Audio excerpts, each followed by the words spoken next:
This is Dan and Lexi from Dan Schultz Outdoors, reminding you to keep the adventures alive.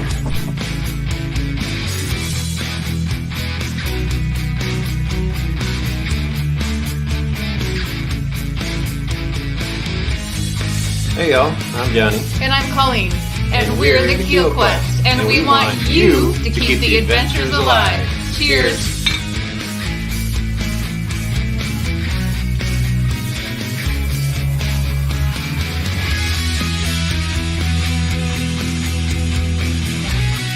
Hey, this is Darren from Ride Paddle Repeat, encouraging you to keep the adventures alive.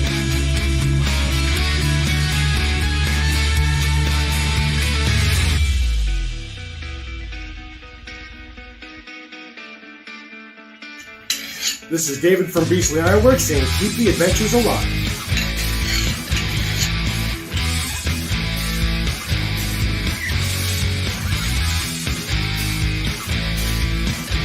Hey, Kevin with an A here.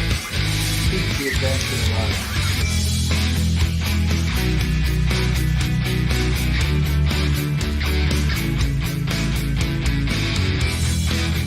Hi, I'm Dan Mayotte.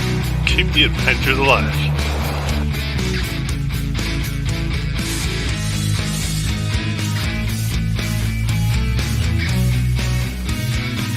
Hi, I'm Kevin Collin, the Happy Camper.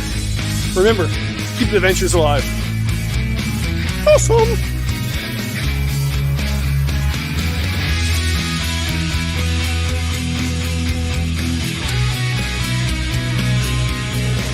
Woo, buddy! Shug here! Keep the adventures alive. I am.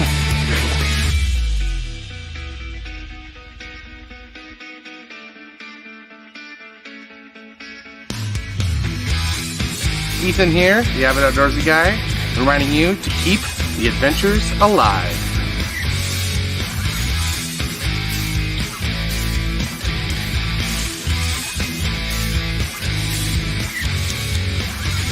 We're John and Aaron. Keep the adventures alive.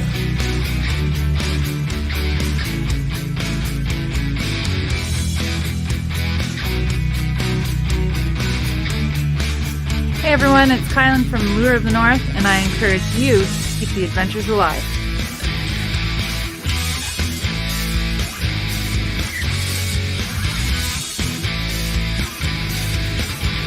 This is Sky North telling you, keep the adventures alive. And now on with the show.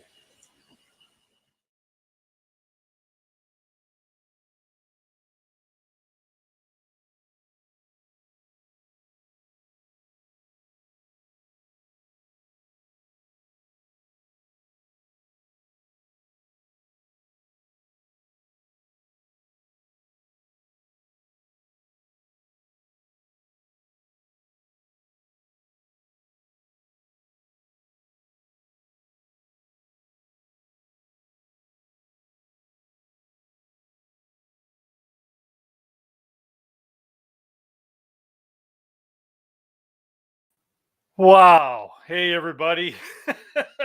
Welcome to another episode of Canoehounds Outdoor Adventure Show. I'm sorry. Dennis is in panic mode right now. One of the biggest shows of the season. And guess whose internet is really acting up and going to be giving me problems? I got a feeling for the better part of the evening. But that's okay. Our guest has been well informed of this here. We've actually got a big weatherhead moving through the Niagara region here right now. And I don't know what it's doing, but it's playing and wreaking havoc with the internet here.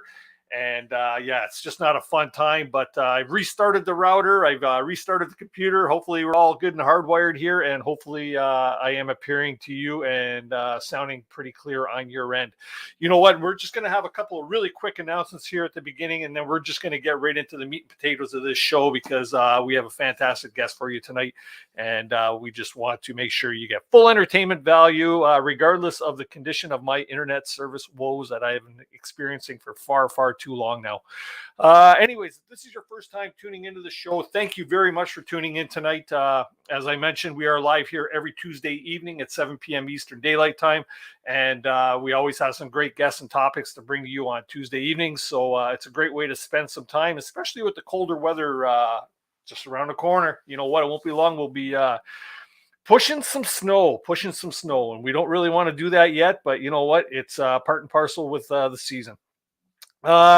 Just want to really quickly shout out my sponsors for tonight's show. We have Algonquin Outfitters, who's celebrating 60 years in business. They have a great contest going on. You can find all the links to that down in the description below. Our good friends over at Kid Products, they're the makers of the Kid Twig Stove and Reflector Oven. A couple of great products that are number one on my list. And of course, our good friends over at Hunter and Harris Paddles, makers of high quality handcrafted canoe paddles. So be sure to check them out. As I mentioned, all their links are in the description below, so you can by all means check them out. Last week, if you happen to miss the show, we had Glenn and Carol from Canoe for Change were on the show.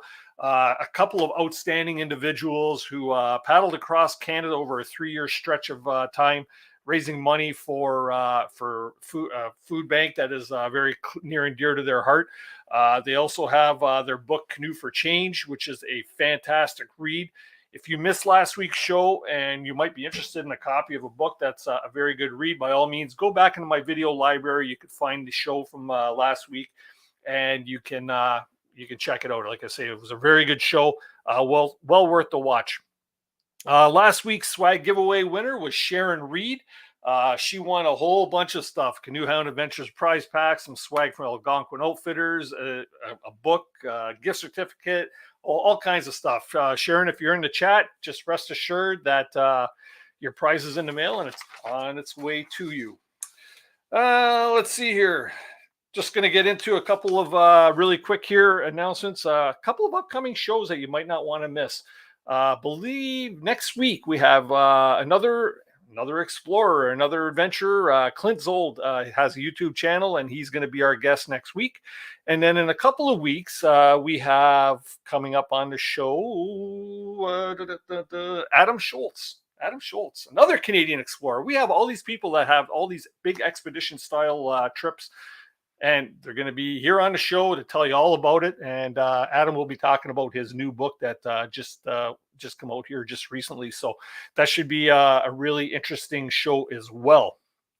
One last thing before we do get into tonight's guest. If you have any hot topics that you'd like to see on the show, or any guests that you'd like to see us have on here, please drop me an email at canoehound@gmail.com. I will get that link across the screen here. Drop me an email. Let me know who you'd like to see on the show, what you'd like to see on the show. And aside from my internet woes, what kind of improvements you'd like to see me make here on the show. You know what? I'm always ready to improve and make the show a bit better and bring you a higher quality broadcast. So by all means, let me know. And if anybody has any questions for myself or tonight's guest, please do put the word question in the chat over there before your question, and I'll try to get it up on screen. We're going to have a lot of people in the chat tonight, and I'd like to try and get as many questions answered for you as possible. If I happen to skip over, please do post it again, but please don't spam the chat. We got a bit of a timer on there, so I think within 15 seconds you can repost if you needed to. But I will invite probably 4 or 5 guests up onto screen here to actually ask our guest any questions that you might have. And I'm sure there's going to be a lot of questions, because tonight's adventurer is worthy of those questions. And I'll tell you, he's got some stories to tell. Tonight's guest is a professional adventurer, explorer, YouTube and TV filmmaker, as well as an author and a keynote speaker. He specializes in wilderness living and long expeditions. Please welcome to the live stream, and he's not asleep either, people, Justin Barbour. How you doing, buddy? Good, Dennis. Thanks for having me. Oh, my God, we made it. Mr. Canoehound. Pleasure to see your magic, yeah. Thanks for your patience, man. Heck, you could have just clicked right off and said, screw this, I'm out of here. But you're that kind of guy that stuck around for the long haul, huh? No problem. Yeah, thanks for having me. I appreciate it. Yeah, so what have you been up to these days? You're a rather busy boy. Yeah, just living life, Dennis. Thinking about my next trip and doing everything else, all the fun stuff in between. Wow. Plugging away. Yeah. So can we ask, like, do you have anything planned for the near future? Anything expedition-wise? Yeah, the big questions first, the easy ones, hey? Yeah. Well, you know what? We'll dabble all over the place, right? No, good question. I've been doing some, I guess, shorter trips over the last year or so, a month long, shorter compared to some of the earlier ones I've done, and just trying to work towards a trip that's right now in my eyes, it'll roughly be about a year long.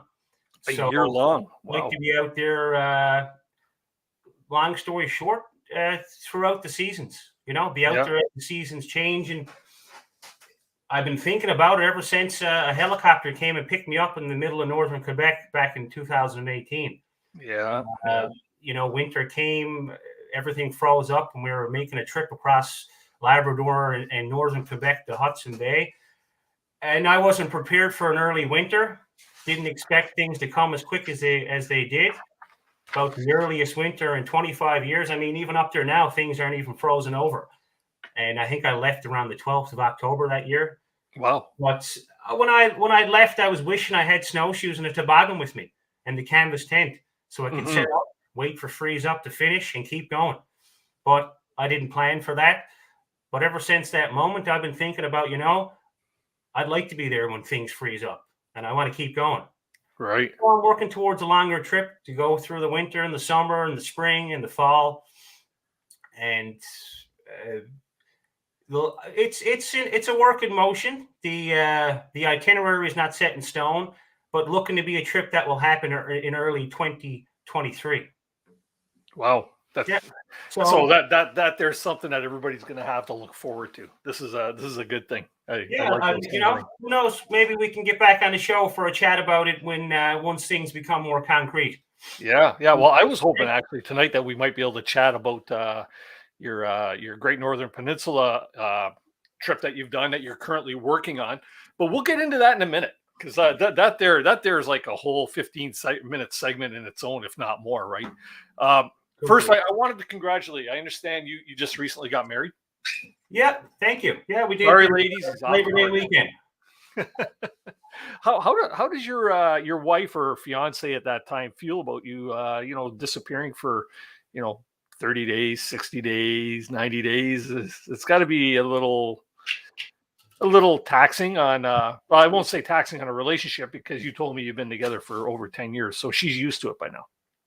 Yeah, she is by now.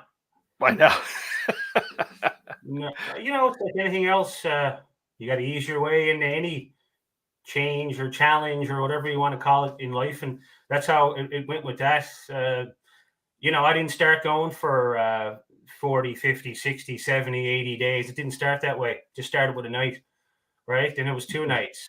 Then it was 22 nights, But it kind of built up. So as I went for longer trips, Heather got used to me being gone, and still never easy, but she's used to it more than my poor mother, who finds it a little harder.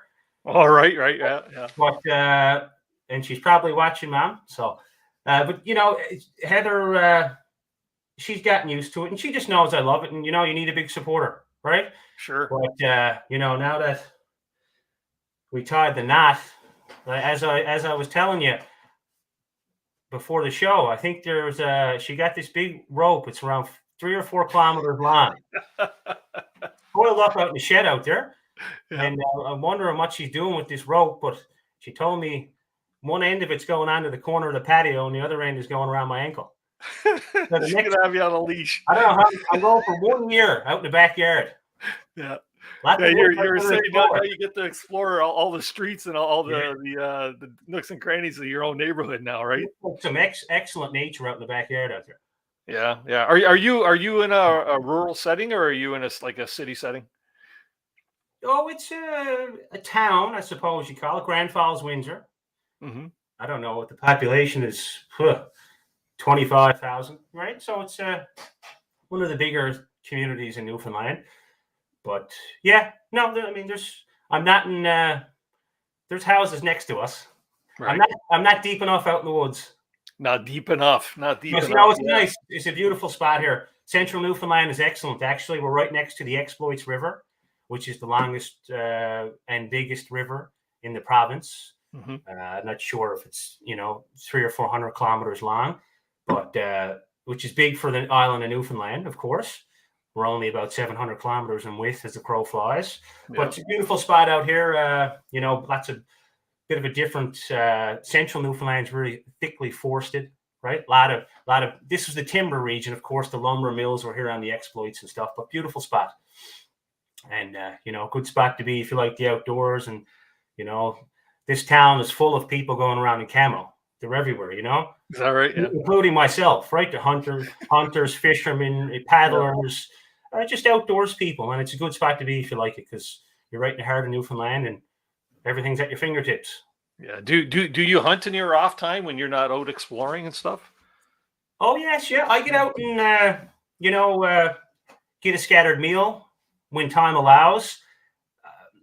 I don't always wake up with the objective to go out and hunt, though I take my gun with me or a few snares, and more or less, if I see a duck or rabbits or grouse or geese or something along the way.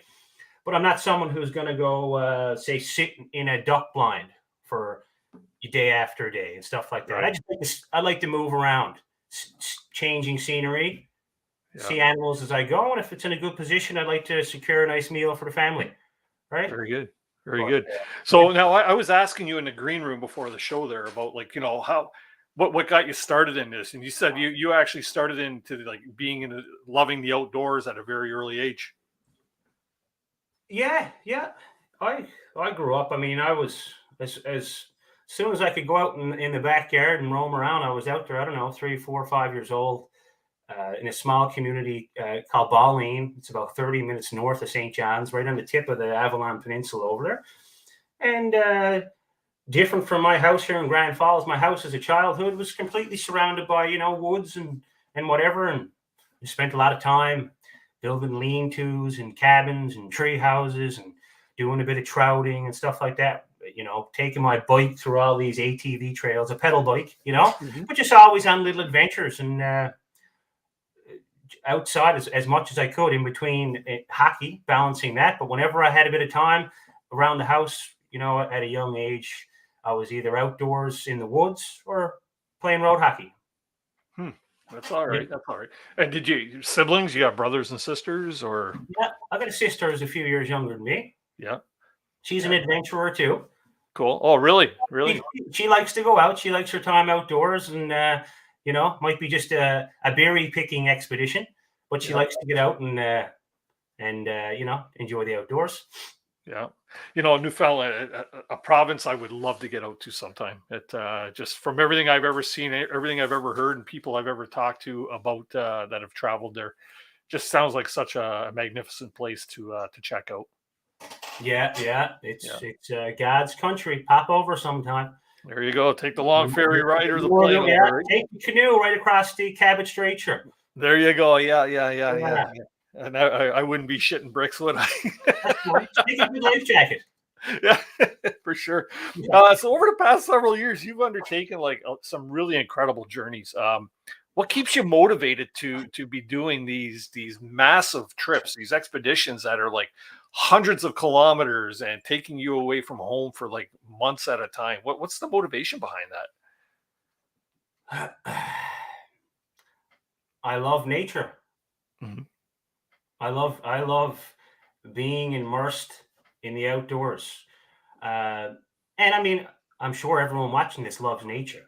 Yeah. But, it's one thing to go out, and I love doing this. I have a little spot I go in, drive a few minutes in the road, hiking in the woods, and got a little spot there where I have a fire and sit back and relax. And I love that too. But then there's a different thing with going out there for a long period of time. You are fully immersed in it. And especially when you're on your own, there's no distractions or things that are going to, sway you away from the focus, which is just the surroundings. And of course, it's the challenge too. For me, just being an athlete my entire life and, being involved with sports, hockey particularly, I always liked the good physical challenge. I always liked the training aspect of when I played the game, keep myself in good physical shape and, coming up with different exercises and things I could do to, make me just a better athlete. And so I get that same aspect as well from the trips, other than just being a lover of the outdoors and nature, is to a lover of good challenge and setting a goal and just picking away day by day. So for me, it's just about getting out as often as I can. And these long trips, once I, did a trip back in 2015, I believe it was, that was first time I had went on my own for longer than a couple of days, and I went for 2 weeks. That was it. It was game over from then. Once I had set that route, which to me was only 120 kilometers, 14 days for the Newfoundland Wilderness area here in Newfoundland, but it seemed like a big challenge at that point in time. Still looking at it now, it wasn't an easy trip, but to plan it, to have a goal, right? Work through it, have all these amazing natural experiences. I mean, I've seen the caribou on a trip, the moose, caught some dandy fish, the sunsets, the sunrises, the freedom, right? To be out there and you leave camp. You've done it yourself. You leave camp, you pack everything up, you packed your bag up. Yep. You have your fishing rod, you have your canoe, right? You have your bag, you have your bones, a bit of food, and then you go to the next camp. And you don't know where it's going to be. So that gaining that sense of freedom and facing those challenges and having those natural experiences on that first trip, that was it. I knew then that I wanted to keep doing this for the rest of my life. Stirred up some sort of bug inside me, and so just I do a trip, and I know how good it is, and that motivates me to keep plugging away and enjoy working on my content and telling a good story of the experience to get other people out doing it, and then I know I can go again. So right. How does the solitude ever affect you? There's a question here from one of the viewers says, how would you do out there on your own without Saku? Does obviously, and I could even answer that part, like having the companionship of an animal with you too. It's somebody to talk or talk to or whatever. A little bit of comfort there. But how would you be if you didn't have the dog with you to offer that bit of comfort? You think?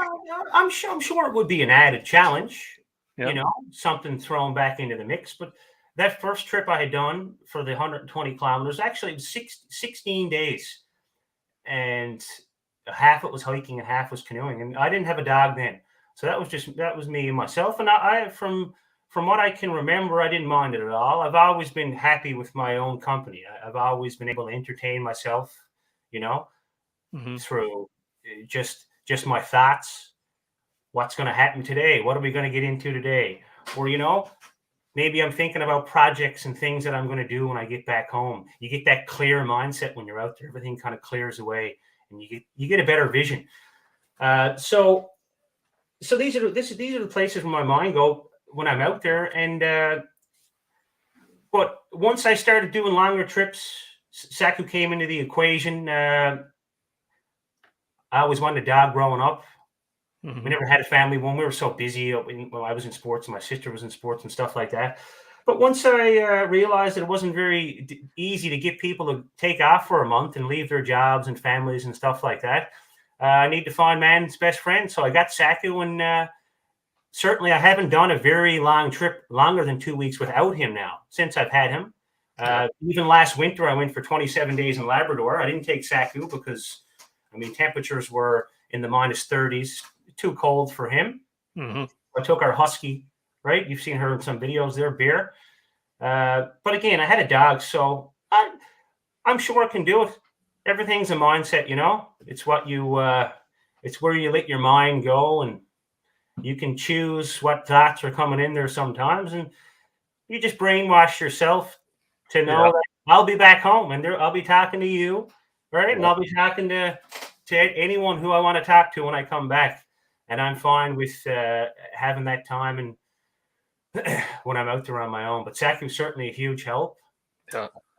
Just another spirit there right next to you. It's a bit of camaraderie. It's teamwork in many different ways. But one day it might come when Saku can't go. So how is Saku as a house dog? Saku's there now in his spot over sat down. Oh, look at that! He's just chilling. There you go, fans. Let's get your full screen there. Saki. There he is. Hard. There we go. He's over on his perch there, he's where he hangs out, but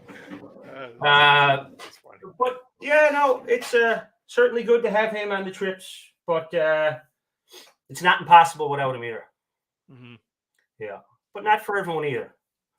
There's a question here in the chat that I'm going to pop up, and I didn't bother putting this on my itinerary because I knew 110% that somebody was actually going to ask this question, and it's from Mike Dubé. He's asking, has Justin ever considered trying out for the Alone series? I haven't considered it personally, but they've reached out. I'm sure they reached out to anyone who has a YouTube channel and goes outdoors, Yeah. But so I had some talks, but I had another trip happening, the 52-day trip, when they were interested in putting me through the process, I suppose. But I still don't. I guess it's good money. No one's going to lie about that. If you win. If you win the show. Yeah. That's got to be one of the main motivations for anyone to go on that show, other than to say, that you outlasted everyone else, that it's an experience, someone like myself with a YouTube channel, it certainly draws some more attention. Mm-hmm. But then the other part of me, Dennis, is I just like doing my own thing. Yeah. I like having control of my own trips, and I like moving, right? Yeah, to be confined to one location for how many days, right? Yeah. Not that I'd like that challenge too. Yeah. I certainly have parts of my mind that says, I like to get a cabin, right? Out in the middle of nowhere and build a cabin and live out there for a few months. Mm-hmm. Even on some of my more recent trips where I've been out testing stuff and gear and planning stuff and trying out different things, I've been a bit stationary 2 or 3 days at one camp, as I just figure things out, we'll say. But then after a few days, I want to go. I'm ready to go and see what's around the next corner. That's part of the challenge for me is wanting to keep moving and see new things and cover ground and having that control over my own content and my own what I want to do, having control over what I want to do. And I wouldn't say that it would never happen, but I doubt it. Yeah. You know what? That's 100% your choice, right? So. Oh yeah, for sure. It's not that it's something I don't want to do. I just have lots of other things that I want to do first. Yeah. Me personally, I'm nowhere near the caliber of exploration that you are, but I wouldn't even want to undertake it myself. The wife always says, "Oh, you should try it." And I go, I don't want to. I know I wouldn't last. I miss my family too much, right? It's like I gotta go home. Yeah. And everybody be saying, people would die for your spot. So yeah. No, you're capable of more you can think. More than you think, Dennis. Yeah, that's one thing I've figured out over the last several years. Yeah, you're not capable of. You're capable of anything you put your mind to. Don't want to be cliche there, but you know how it is. Yeah. We can handle more than we think. Oh, for sure. Well, yeah. It's evident by the things that you do, and many explorers like yourself, right? The things that you go through. You get out there with your snares, and you got your little shelter, and then you start feeling like, geez, this is a nice little home. Then you get right in the groove. Yeah. Then you'd be the winner of season 12 or whatever season you're on. What season are they on now? They got to be season 8 or 9 now, I think, right? I don't know, but I did hear they're planning on going to Labrador. I heard recently, or there's going to be a show up there. Oh well. Yeah, someone was saying there. Hey, when you did your Quebec Labrador trip and you got cut short there by unexpected early seasonal snow, have you ever thought about returning and maybe completing the trip and maybe extending it to another portion? Yeah, I have. I was actually going to complete that trip back in 2020. Mm-hmm. But COVID was on the go. Yeah. So I had planned to go back there, but getting over into northern Quebec, and then the trip finished in Kuujjuarapik. on the coast of Hudson Bay, which is one of these, very isolated Nunavut communities, and they don't want no COVID getting in there. No. So that really put a fork into the plans, or a wrench, or whatever you say. So I had planned to do it, and then it didn't work out. So then I had another. That was 2020, so 2 summers ago, and then I was off to Labrador. On our side, of course, the Labrador portion, I was able to go there, and then I had a trip plan, and then that didn't fall through. This was the same progression. This all happened within a month there, because I had a grant from the Royal Canadian Geographical Society to go back and finish the trip, because they had sponsored it the first time around. Okay. And anyway, so I couldn't. It fell through, and then the one in Labrador fell through, and then finally, I had last minute planned up a route for the 52-day trip here on the island through the Bay du Nord Wilderness area, which is a spectacular spot. Yeah. But, no, so since that fell through, then not an easy spot to get up to in the middle of northern Quebec. It would be a fly-in to get in there, and it's in the back of my mind. So one day, but it's just the stars aren't aligned at the moment. Yeah. When you got lifted out of there, was that an SOS beacon that you had to use, or was it a sat phone that you used to communicate that? No, and a lot of people probably think that too, that I did hit the SOS button, but no, it wasn't that way. It was I had a pilot for that trip who came in and gave me some supplies at one point in time. Well, actually, I met him on a remote road there, around 150 kilometers north of Churchill Falls. So they drove in, several hours in this long remote road that was built there when they dammed Smallwood Reservoir. So he came in then, and then he flew in later on in Quebec. But then once everything froze up so quick, he couldn't land his plane to get me, because lakes were frozen, but it was just not enough ice to land the plane on. It was in that transition period. Yeah, so he knew someone with a helicopter, and more or less a friend of his. Yeah. So that worked out well there. And that was, I had a lot of stuff planned out. I was planning that trip for a year. So to have, I had a pilot, I guess, who I knew, which helped, not just some random person, who you're calling a business. But so he helped me out there. Cool. Wow. How disappointing was that? I know, I remember watching the video, and you obviously weren't a happy camper, but you kind of had your hands tied, right? Because you were breaking ice and the whole 9 yards, right?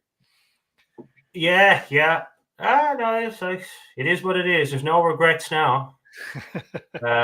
Just a great video. Yeah. What can you do? It's just having respect for Mother Nature, Yeah. Oh, yeah. And knowing that she has the final say at the end of the day. Mm-hmm. And she had the final say on that trip, and it is what it is. So I moved on and took lots of good learning experiences from it. Cool. Yeah. Cool. Another question from the crowd here. We got Matt Bunch is asking, aside from video, how do you document your journey? Handwritten notes, audio, memory? Are you a journalist? Or? Oh yeah, I fill a book. One of these books, I'll fill a book like this. All right, just making notes on a daily basis, just, or like your homework when you're out there, right? Yeah. Homework. I might go a week and just, gassed, worn down, tired, that you don't get the time to do it.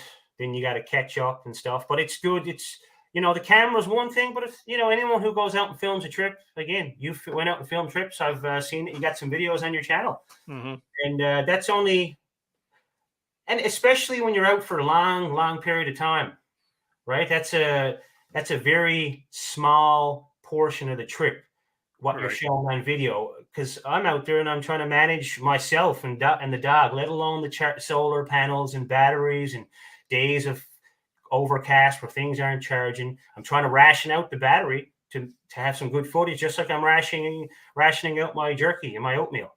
Yeah. Same sort of thing. So that's only a small percentage of what goes on. So the rest is, some notes that I make, especially for writing books, like, the book I wrote about the across Newfoundland trip, going back through that journal and notes after was a huge help to fill in some gaps, some memory gaps that I had. But back to not doing it for 7 days, I always found it's important to do it right away.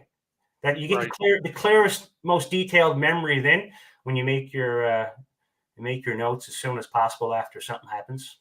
There you go. It gives you something to do by the fireside too at nighttime. Yeah. Right? Oh yeah. Nice to sit back and Yeah.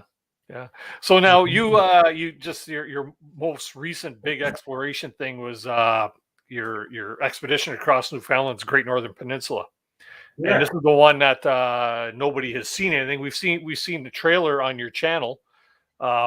Is there anything you can share there? I believe you're turning this into a Vibe TV show. Is that correct? Five.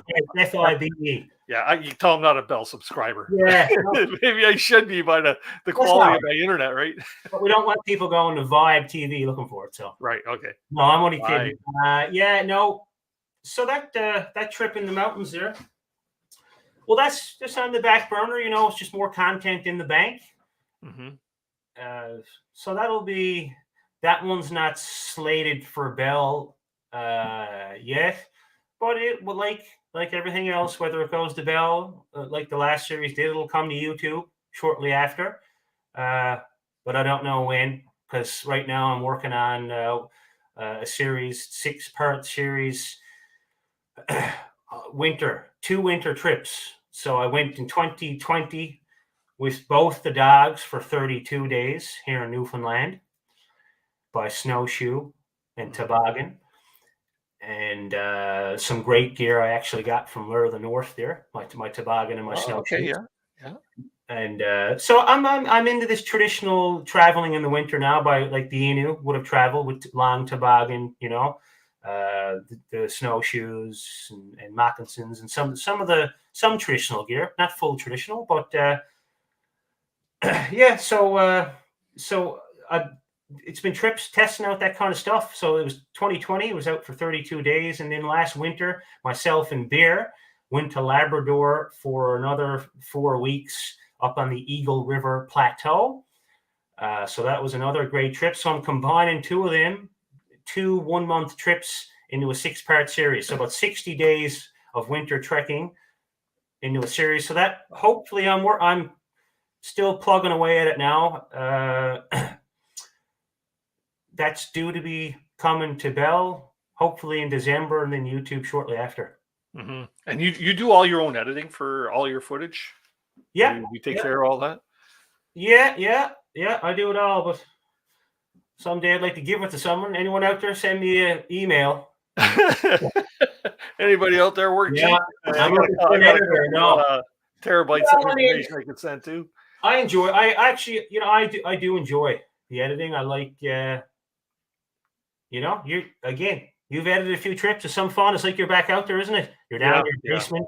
It's really cool to watch over the footage and say, I remember that now. Yeah, you're reliving the moment, which is excellent, and you're in front of your computer, but part of me is out in the woods, and I'm walking through the woods, and I'm paddling, and I'm seeing stuff. Part of me is out there, and the other part's staring at the computer, which I don't mind it. But after, I do that for a few weeks, and I get a bit restless, and I'm like, well, now it's about ready to pass this off to someone else. Mm-hmm.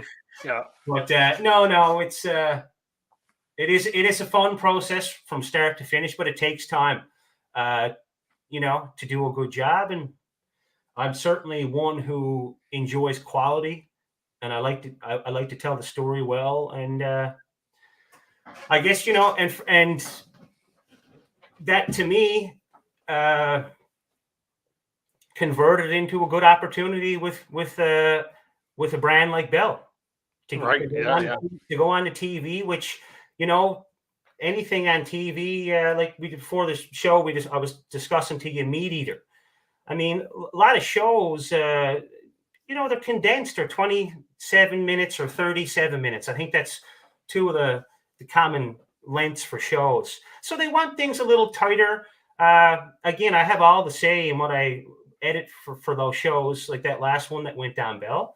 But they wanted they like it to be a little tighter, and they gave me a couple of small suggestions. Nothing that I didn't disagree with, but so that takes a little more time, and I'm fine with the quality because I look at Bell as a stepping stone to to somewhere, to maybe Crave or Netflix or CBC or something, because that's a good recipe for me. It allows me to go out for long periods of time and not have to worry about putting a video up on YouTube every week, which has been great, right? Not that I want to deprive people of content, but I can get better content.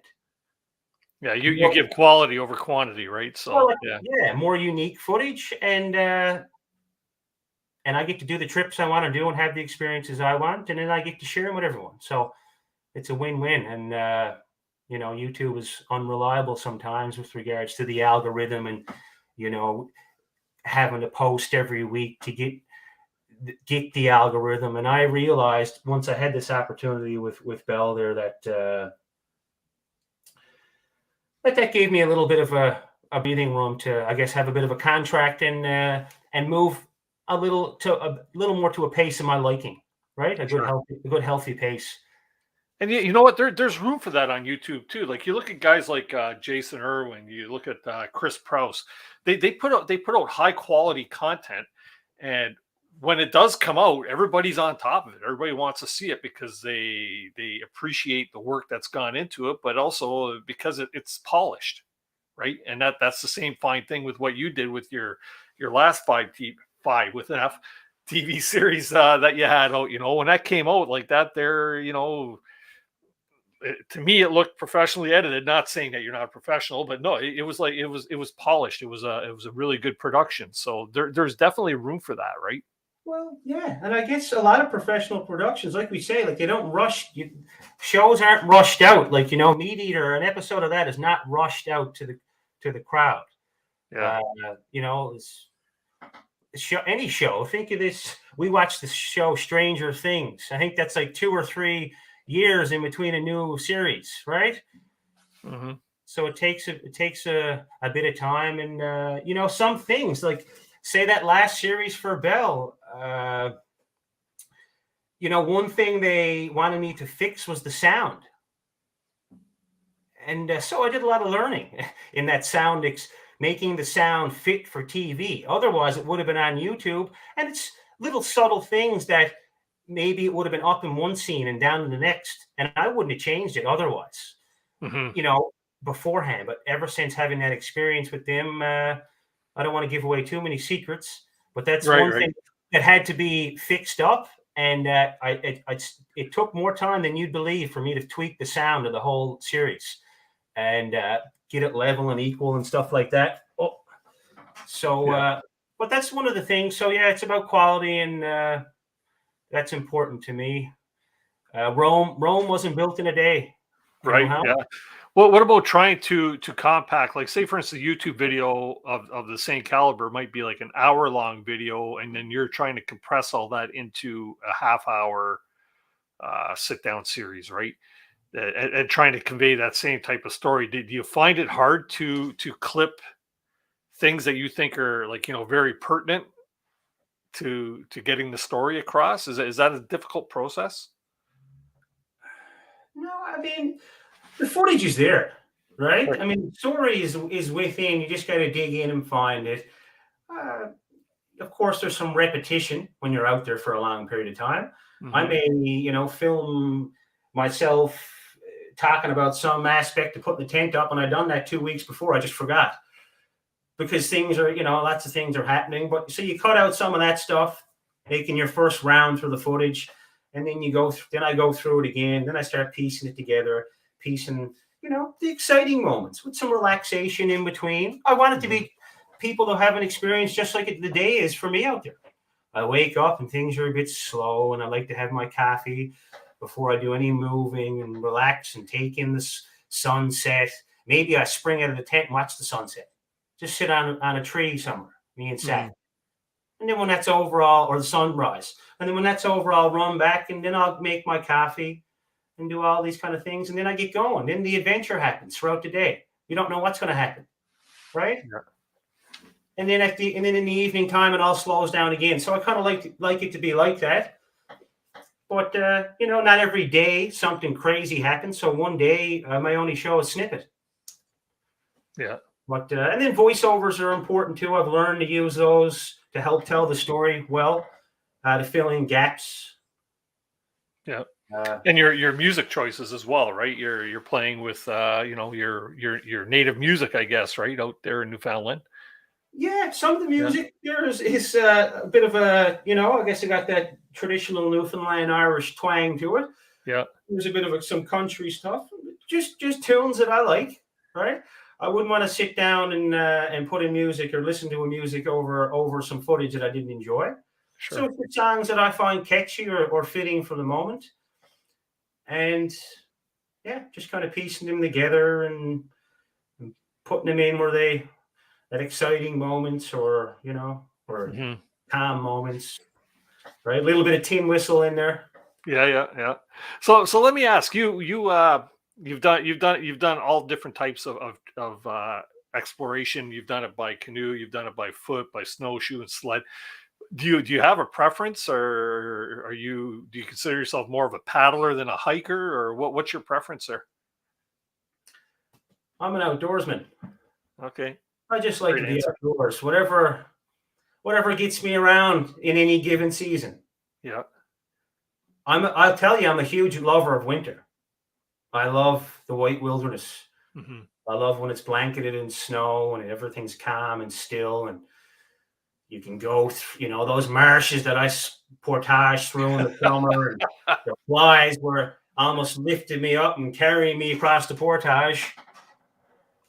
I can just pull me toboggan over that. It's the winter highway, right? Over big lakes. If there's not too much powder, then it starts. Then you got your work cut out for you. You get some powdery snow that you got to plug through with a big toboggan. But I enjoy the winter. I enjoy my canoe too, right? Yeah. Who doesn't like? I mean, if you're not human, if you don't like to get out on a calm, nice lake on a nice day, not too many calm days in here in Newfoundland. A lot of wind though. Is that right? Yeah. Oh, every other day she's blowing. Yeah. But it's nice to be. Canoeing is great. But I've the summer hiking through the mountains now. I've done a fair bit of backpacking too, crossing Newfoundland. Half that trip was hiking with the pack raft folded up in my bag behind me. But I realized, because this trip on the Northern Peninsula, you can't really paddle up there. You can, but it's only about 190 to 100 kilometers in width. Now it's about 350 kilometers long. So I was working down at north, heading south. If you got dropped in the middle with a canoe or raft, first of all, there's just waterfalls after waterfall going down to the ocean. It's dropping right from the long range mountains, and your trip would be over in a day or two. It wouldn't be very long. So the only proper way to see that Northern Peninsula would be hiking or snowshoeing in the winter. Mm-hmm. Now, you could take the pack raft. There's a couple times this summer that I had to walk around some big lakes. When I said, it would have been nice to paddle across this lake, but then I'm carrying an extra 8 or 9 pounds of the raft and the paddle, a little patch kit, which I wouldn't have been using all the time. So I said, no, I'm just going to hike it out. And I realized, halfway through the trip, that this is a very wonderful way to see the outdoors, and even more intimate than it can be paddling on a canoe trip, because a lot of times that you're on the lakes and rivers, you see a little bit of wildlife along a river or along a lake, but you're only seeing them there. Maybe on a portage, I guess you'll see some animals on the land, but I've seen about 30 moose, over a moose a day. So many caribou, geese, seen some bears, all this kind of stuff. Picking bake apples, like cloudberries, some people call them, but the bake apple here in Newfoundland. Yeah. But all these things crossing the land, and you don't see all of that when you're confined to the waterways. Sometimes you don't see the land to its fullest. You really get to get in there into the nitty and gritty when you're hiking through it. So I realized that I enjoy that too. I enjoy it all: hiking, canoeing, snowshoeing, paddling, riding on Saku's back, whatever it might be. These are all the things that make you an explorer, right? Is the fact that you enjoy all of it. Yeah, you're not one faceted when it comes to all that. Which trip was it there? You actually you had your big paddle adventure. Was that the 5TV? And then you actually left your canoe and you went hike for many, made days, and you made your way back. Yeah. Which trip was that? I'm just drawing a blank right now, but I left my tent. Okay, yeah. I think that was that trip. Yeah, no, I had a base camp set up there for 6 or 7 days, and then I left it for 3 days and just took the tarp and the canoe. Right. And 20 or 30, I was about 25 kilometers away from my little old tent was left up there in the middle of Newfoundland Wilderness, right? Yeah. But I was on an island, so it wasn't so bad. Yeah, that's incredible. And I wasn't worried about anyone going in there and taking anything. I'm sure nobody's going to be walking through there and rifling through your gear. That's for sure. Yeah. Let's grab a couple of questions here from the chat over here. Nate Muskoka, what's the craziest thing Saku has gotten into out there? The muskrat? Yeah, that actually wasn't a muskrat. I think he's referring to. I think Nate's referring to the Labrador series. That was someone had told me that was a groundhog. I think I said a muskrat in the video, but if someone had written me an email after, anyways, I think it was a groundhog. First time I had seen one, and I didn't even know it until after. But no, nothing. Yeah, that's just moose crap. He's a dog. Dogs will roll, right? They love that, yeah. Or a husky's even worse. And then they want to come and jump in your sleeping bag beside you. Yeah, Saku doesn't roll in it. Thank God. He might eat a bit of it. Now our husky, she rolls in it, and she comes back, and it's like she's covered in mud. Yeah, they come back all proud, right? Yeah, but no, I can't. He hasn't gotten into anything that was, knock on wood, no porcupines. That you don't have to messing around with that out there. You don't have to worry about it here in Newfoundland, but up on that was one thing I had in the back of my mind when Saku was at a site, when I was going up the Red Wine River for 3.5 weeks, on that trip going across Labrador. He was running along the river, and a lot of times I just had to look after myself from getting washed down the river in the canoe and our gear, let alone wondering how Saku was doing. As long as he wasn't in the river, that was fine. I could hear the bushes and see the bushes move, and I knew he was 20 or 30 yards up there ahead somewhere, and every now and then he'd pop out. But I was always, thinking, I hope we don't come out full of porcupine quills, Yeah. Because that's you whipping out the Leatherman then and going to town. Yeah, that wouldn't be too comfortable for him, that's for sure, yeah. Yeah, but no, he hasn't. Knock on wood now. Nothing serious yet. Yeah. Have the two of you ever encountered, what's your worst encounter that you've ever had out there? Something that scared the bejesus out of you?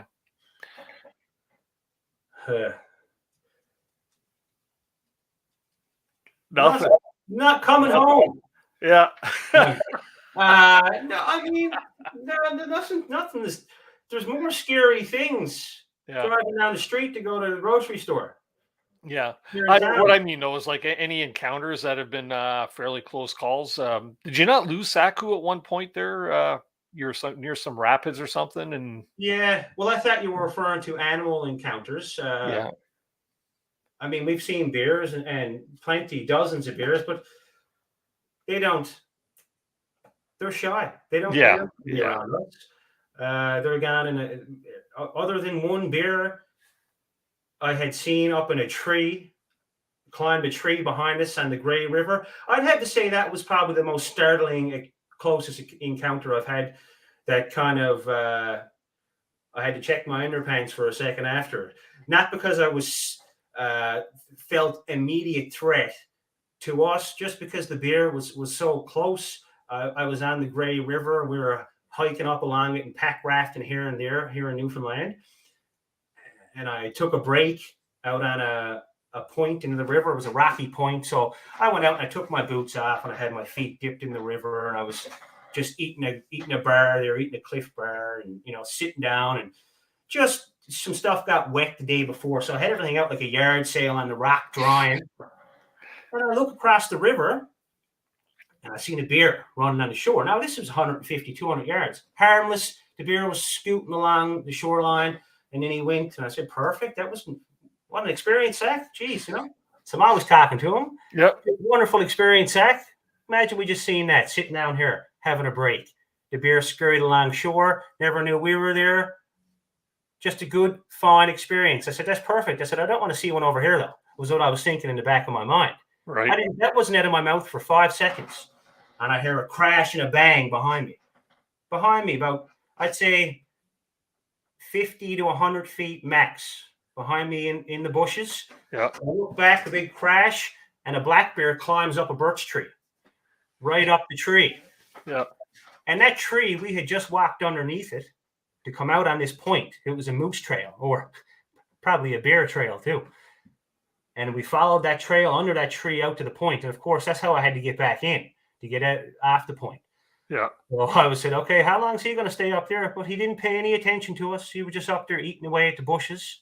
My heart was still pounding, though. Sure. It was a bit too close for comfort, right? Yeah. It's like bear being in your house, you know, just over there behind you. And so anyways, by and by, I said, I got to get out of here. I'm slowly putting stuff in the bag, watching the deer. Scary story. My lights are falling apart on me now. Sorry about that. The roof falling down, is it? The roof is falling down. Anyway, yeah. So I slowly put everything back in the bag, and the bear went on, stayed up in the tree, swaying around. I had everything packed up, and I had to walk up to my waist in water to cut the corner because I couldn't go back where he was. But so that was a close one. As soon as I seen the bear, I tied Saku on right away and tied him onto a rock as I packed up. Mm-hmm. But that was just a couple other little close situations. But they're just curious, right? But of course, you know, first and foremost, carry some protection. Carry some a gun is what I carry for protection. Yeah. First and foremost, there's no messing around out there. No. And just carry your wits about you, you know, be aware. Sure. And anyone who spends any time outdoors is aware anyways. So, you know, your senses are tuned up. So be aware, but yeah, nothing too crazy. That rafting incident was a bit intense. That was a huge learning experience early in my adventuring foray, I suppose. Just went down, you know.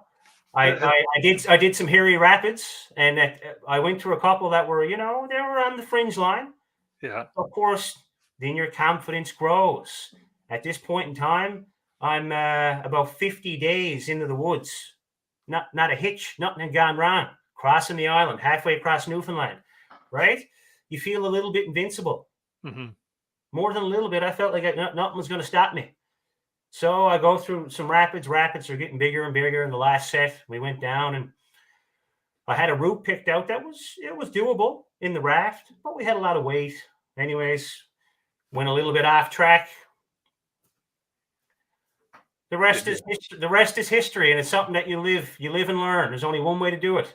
Yeah. Now, I do recommend that anyone who gets into paddling, ease your way into it. Take your time. Take a course. I never ever took a course. I had planned on doing it, but if something fell through, I had booked to do a whitewater course 8 or 9 years ago. Anyways, it got canceled, so I never ever done it. I just kept doing stuff, and but big learning experience there is you know, you got to be careful. Yeah. Take your time, right? There's no point to trying to be a hero, especially when you're on your own, far from help, right? It's not you're your own keeper out there. You have to make sure you play safe. You do. Yeah, of course there's risks and there's some chances here and there. It wouldn't be an adventure without it. Right. But when I look back at that risk, that wasn't as calculated as I would have liked it to be. Right. Yeah. Quick question here from Jay's Way, and then we're going to get on with our swag giveaway so we can continue on with part 2. Yeah. Jay's asking, did you always have an interest in filming? I wouldn't say always. No, geez, not at all. Not. I've always had interest in show and tell. Yeah. That was my favorite thing back when I was in, grade 5 or 6. Love bringing in something I had to show and tell in front of the class. So I can only, I've thought about that often. I've always liked to share, I suppose, share what's been happening in my life or what's been going on. But once I had started getting into doing some longer adventures, 7 or 8 years ago, when I really started going on some trips, I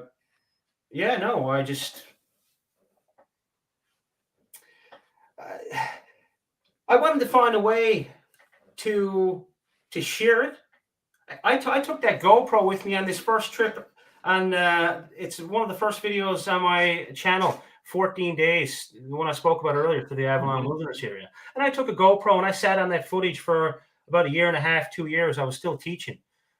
And then I had a look at it. And Jesus, I'm not going to put that online. No one wants to see that. Yeah. But in the back of my mind, I said, I think this is interesting, even for myself to watch it. So I put it out there, and there was a bit of interest. And then I said, people enjoyed that video. I enjoyed watching my own footage more than anything. I just like reliving the trip. So then I got a bit of interest in filming once I put a few videos up, and they done all right. And it's a fun way to keep a little time capsule of your trip. And hey, the camera's a companion out there too. Yeah, so, somebody to talk to, right? No, for sure. Yeah. Right. At first, when I had that first bit of footage 5 or 6, 7 years ago, I was out filming that, and you're not thinking about, I'm just talking to the camera. And now that I have some people who are interested and like watching some of the shows, now I feel like I'm talking to an audience who I like to talk to. And that's, that's a good part of the process too. Sure. Doing it out in the field and telling the story. Yeah. And like you said, when you go back through the editing process, all of a sudden you're reliving that journey again, right? So. Oh yeah, 100%. Yeah.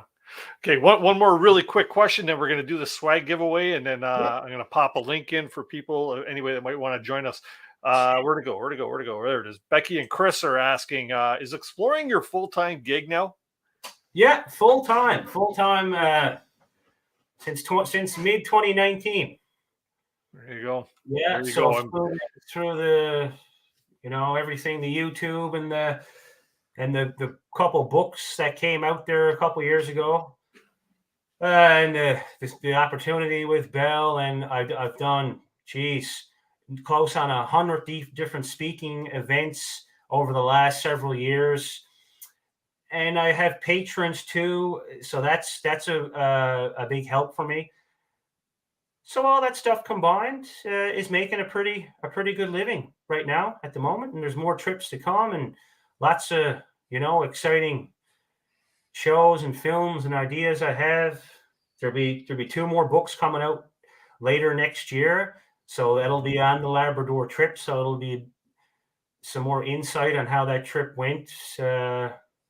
It'll go a lot deeper into things, of course, because as I said a lot earlier in the show, the film only scratches the surface of what happens out there. Right. So that will come out, and that'll be paired with a SAKU Explores the Big Land Labrador, right? So it'll be 2 new books. So all this, awesome. You can make a living playing tiddlywinks. You know what tiddlywinks is? I've heard of the term, but I don't know. I don't know if it's only known in Newfoundland, but type it into the Google machine. Anyways, okay. You can make a living off Google machine. You can make a living off playing tiddlywinks. Yeah. If you want to do it bad enough, and if you have a big enough passion. So that's how it is for me now, and I'm doing it. Awesome. Funny, For you now. said ask the Google machine, and my Google machine turned on. And Oh, you got that gadget all set up. see, they're always listening, Justin. They're always listening. I don't got that on. That drive me nuts. I know. You actually answered somebody else's question by saying that you got 2 new books that will be coming out. Somebody had asked earlier if you had any more books in the works. So there's your answer. Yes, Justin has a couple more books in the works. So I was hoping to have it out this fall, but once the Bell opportunity came around, that sort of it changed things. That's all. It just changed up the way the plan went. And I guess, I tell people say, what do you do? I said, I'm an artist. I'm no different than that musician that you watched down at the pub downtown the other night, or the artist who painted a picture and put it in a museum. So you just take things as they come and opportunities as they come. But it's exciting that way. Yeah. Sorry, I'm just getting ready to post here. Control C. Okay, Justin, we're gonna take care of the swag giveaway right now, and then I'm gonna put the link up here to invite maybe some people up to ask a quick question or two. Sure. We'll get about maybe 4 people max. I'll let you know when we've hit our capacity by seeing who has dropped into the basement. Great opportunity. If you want to hit the men's room or anything like that, feel free to do so, or I'll keep you up here on screen because you're actually offering up a portion of the swag for tonight's giveaway. So, right. With that being said, are you okay right now? You good? Justin? Good to go, buddy. Good to go. Okay. For tonight's swag giveaway, we are going to be giving away a few different things. But before I get into that, I must fulfill my obligations as to our sponsors for the show. So with that being said, tonight's swag giveaway is being brought to you by our good friends at Algonquin Outfitters.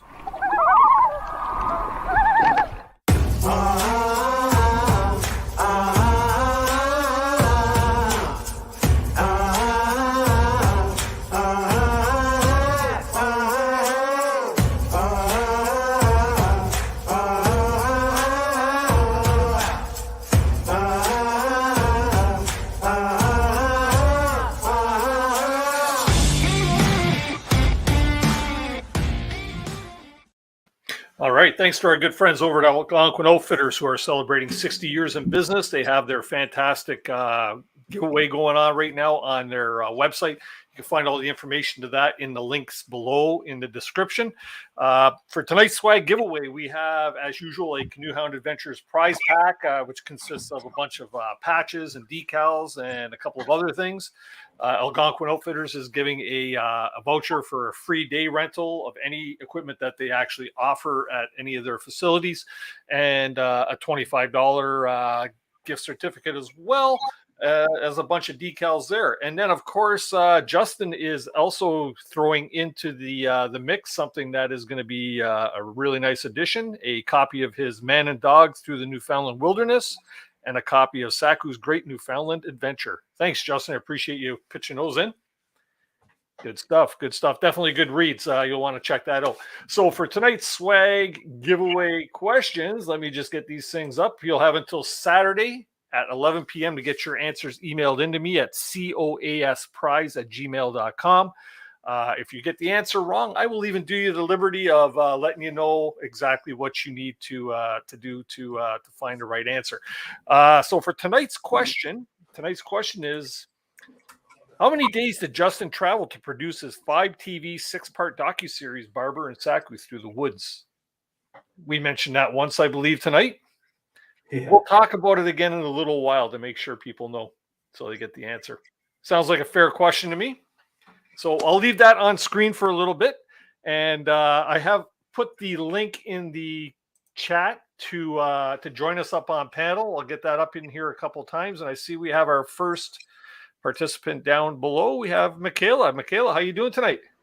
Hey, I'm doing well, thanks. How are you? Good. Good to see you. I haven't seen you in quite a while.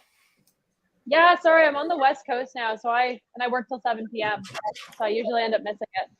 Oh, bummer. So you got a question for Justin tonight? Yeah, I do. So now that you've done so many different types of trips of such long durations, when you're looking at new expeditions or what you want to do in the future, like what are the things that you're looking for a trip to have? As in, like, you've already done what most of us would consider to be a lifetime's worth of trips. So, like, what is it that keeps you getting out there and keeps you motivated to be pushing yourself on harder, longer, new locations? Like, where's the motivation come from? Just wanting to see as much as I can before the day comes to an end. Yeah. Mm-hmm. I like to go to remote areas, of course. The further away, I mean, I have nothing wrong with seeing someone paddle down the river next to me. Perfect. I have no problem. How's it going? I hope you're having a good trip. But I'd like to go to places that not many people get to see. Places that are, like I said, hard, not that easy to get to. And that have, big varying wilderness. I mean, I've been through a lot of time here in Labrador, Newfoundland, but I certainly am eyeing down places like Alaska, Northwest Territories and these places. They'll be coming sooner than later.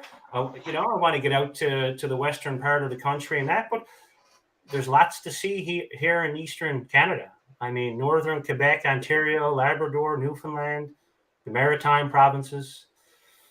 Since you produce videos for Bell or for TV channels, do you have to keep that in mind when you're deciding where you want to go and planning out the route you want or the kind of trip you want to take? You just do your own thing? Yeah. There's not, I mean, like I spoke to Dennis before the show there, and I mentioned, recently I used to film a lot more of these trips to go out for a night or two.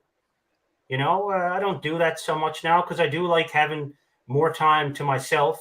If I know I'm going to be going out for 2 months, which, are chance to be a more exciting content. So the TV people, that's more of a grab. I don't think if I go out for a few days and build a lean-to and come home, they're not going to want that.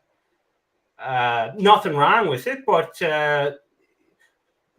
it's been, kind of lately, I just know that those are the trips I want to film, and I still may go out here and there and film a night or two out locally, but I've been preferring, because this was kind of how I wanted it from the beginning, to have some of those shorter trips to myself, to be alone and not have to discuss everything or show everything. To me, that I think characterizes a true nature person, is that they like to be alone and they like to do it often and they like the peace and quiet. So I can get that on the shorter trips. And of course, on the long trips, I get that because I only film a little portion every day. So there's lots of time to myself. But I don't have to, as long as I keep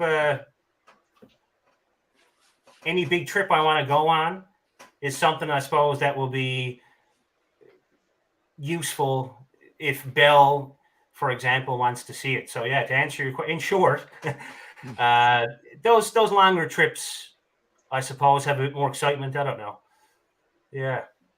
Right along the same question as Michaela's, though. Like, how do you choose your trips? How do you sit down with like a big atlas, or what type of research do you do when it comes into that? There's a nice big map there of Labrador and Quebec behind the door. Yeah. And there's another one here of a good fella sent me this map. You can't see it now. It's of Newfoundland and Labrador and some of Quebec. Dave Green, Greener Adventures. He's done a lot of big canoeing trips, but he sent me this map. And so I'm just looking at maps, and I got like the Canada Topo Maps app on my phone, the Pro one. So I have all the topographic maps in Canada downloaded. So I can I mean, it's just about picking places that I haven't been. I mean, I don't really, unless I'm going in to tinker around with some gear and just get a break, I don't mind going back to somewhere I've been before. But any, longer trip in the future, I want it to be somewhere new and just a chance to see some good wildlife, and good fishing, of course, is a huge draw for me. I mean, I caught fish up in Labrador that, the biggest fish of my life. Brook trout, 5-6 pounds, lake trout that were, I caught a couple pike. They were huge. So we can't get pike here. I mean, of course, in Ontario and the rest of Canada, you can get lake trout and pike. But it's a treat here in Newfoundland to get up and catch some different fish like that. anywhere off the island. You're not here. You're just getting, you get brown trout or you get Atlantic salmon, brook trout, but some different species to catch. So that's exciting. But it's the challenge too. Just the physical and mental challenges to me are a big draw, and I'm fascinated by those. And maybe I'm lying in the tent, say crossing Labrador towards the end of that trip, something I got no footage of, but because I was 80 days in the wilderness with no outlet in the wall to charge things. But I had an experience for 7 days, stuck in the tent, 120-kilometer winds, didn't see. I was on Canoehound, where someone had corrected me from a Cree member from Hudson's Bay. I think it's called Canoehound Reservoir. So it's the biggest body of water in Quebec, up in northern Quebec. It was waves like I've seen here on the Atlantic Ocean. Huge. 7 days. But I'm 7 days in the tent. Can't do a whole lot. Trying to save energy. Still 700 kilometers from Hudson's Bay. So that's fascinating, too, to get through those mental times where you can't do a whole lot. You really got to kind of brainwash your mind that this will end soon and I'll keep going. I wanted to be out here, even though I was stuck in this tent for 7 days isn't the highlight of the trip. But now thinking about it, it was meaningful in my life, and those challenges are a big motivation. So I want a trip that's going to have those, which, any good trip to the woods will do that in one form or another. Mm-hmm.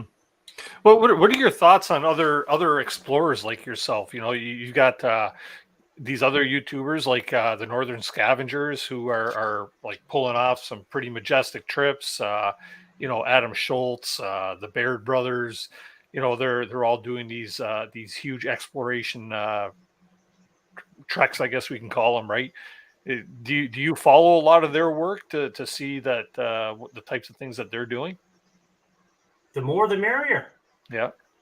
There's lots of land out there. Yeah. It's good to see more people out doing it. Yeah. And they pull off some big trips, the Scavenger boys, the Baird brothers, even Joe gets out and does some trips. Yeah. Robin Hector. And, it's just good to see other people. I follow people if I'm online, for sure. I like to see what other people are doing. The Scavengers had some great pictures there from their trip that they done coming down there from interior of Labrador, Quebec there the summer. Yeah. So it's all good, yeah. The more the merrier. I mean, and just think about it. There's a lot of people who are going out and doing it, and they got no camera. You don't hear the tell of the day of it. You don't hear talk of it. Right? Yeah. So it's good to see. Of course, it's good to have people in any area who are going to, get people excited to go out and do it themselves, right? Maybe not to go, for weeks on end, but to get out for a weekend. And that's all it takes is someone to live it through a video or a book, and then they're like, geez, when am I going to plan my trip? And it's contagious. Yeah, for sure. And Labrador seems to be becoming a hot spot for these epic trips, probably because the land is so untamed, right? Yeah, it is. I mean, it's infrequently traveled, I suppose. Yeah. And there's lots of excitement up there, and there's big rivers and big lakes and big fish, as I just discussed there. And but it's one thing that's not so common up there as it is here on the island of Newfoundland. And this is from my experience: is wildlife is hard to come by up there. Is that right? In Labrador? Yeah. It's not. I guess being on the island of Newfoundland, they can only go so far, and then if they're not swimming across to England, well, they're stopped there. If they're not going over to Cape Breton, well, they're contained to the island. So you go out. I mean, the trip I done 52 days. I mean, I've seen 110 caribou, moose, geese, bears, the works of it, and I did see a lot of bears coming through Labrador that time for the 80-odd days, and coming through Quebec. Seen a number of bears, but I only seen one moose the entire trip. Mm-hmm. And no caribou, though they're probably at that point somewhere a little further north. You know, so and I spent time up there last winter and hardly see a rabbit or anything like that. You know, sometimes it's such a big, vast land. I mean, you know, like a moose in Labrador can leave and they can go right to BC if they want to. Yeah, this is true, right? Are you and Michaela, are you in BC? Yeah, I'm in BC. There could be a moose there that grew up in Labrador. There you Yeah, go. I'll keep my eyes peeled. Yeah, the Justin So there's a Barbour, bit more space to roam up there for us and the animals. So you mentioned the 52-day trip. That was the one that you used for your 5 TV series, right? The last one. Yes. The 6-part docuseries. Yeah. Yeah, that was in. Did you get what I did there, people? For anybody that's paying attention, you might have caught on to that. Did you catch that, Michaela? A little bit, yeah. I won't say anything. Just dropping hints to the. I was like, wow, that was a really giveaway specific answer, right? comment to make. Yeah. All right, Michaela. Any other questions for Justin? Nope, that was all. Love the videos. Keep them Thanks, coming. Michaela. Happy tripping. Oh, thank you. See you in the green room, Michaela. All right, and we got somebody else in the basement there. If you'd like to talk to another regular to the show, we got Mr. Kevin Callan. Hey, JC, how you doing, buddy? oh my Lord, I know. You should be ashamed of yourself. How's it going? I just got a whiskey and Pepsi here now. Well, there you go. Coffee. Last time you and I chatted, it's so funny how technology has advanced. I did an interview by filming the laptop of you talking.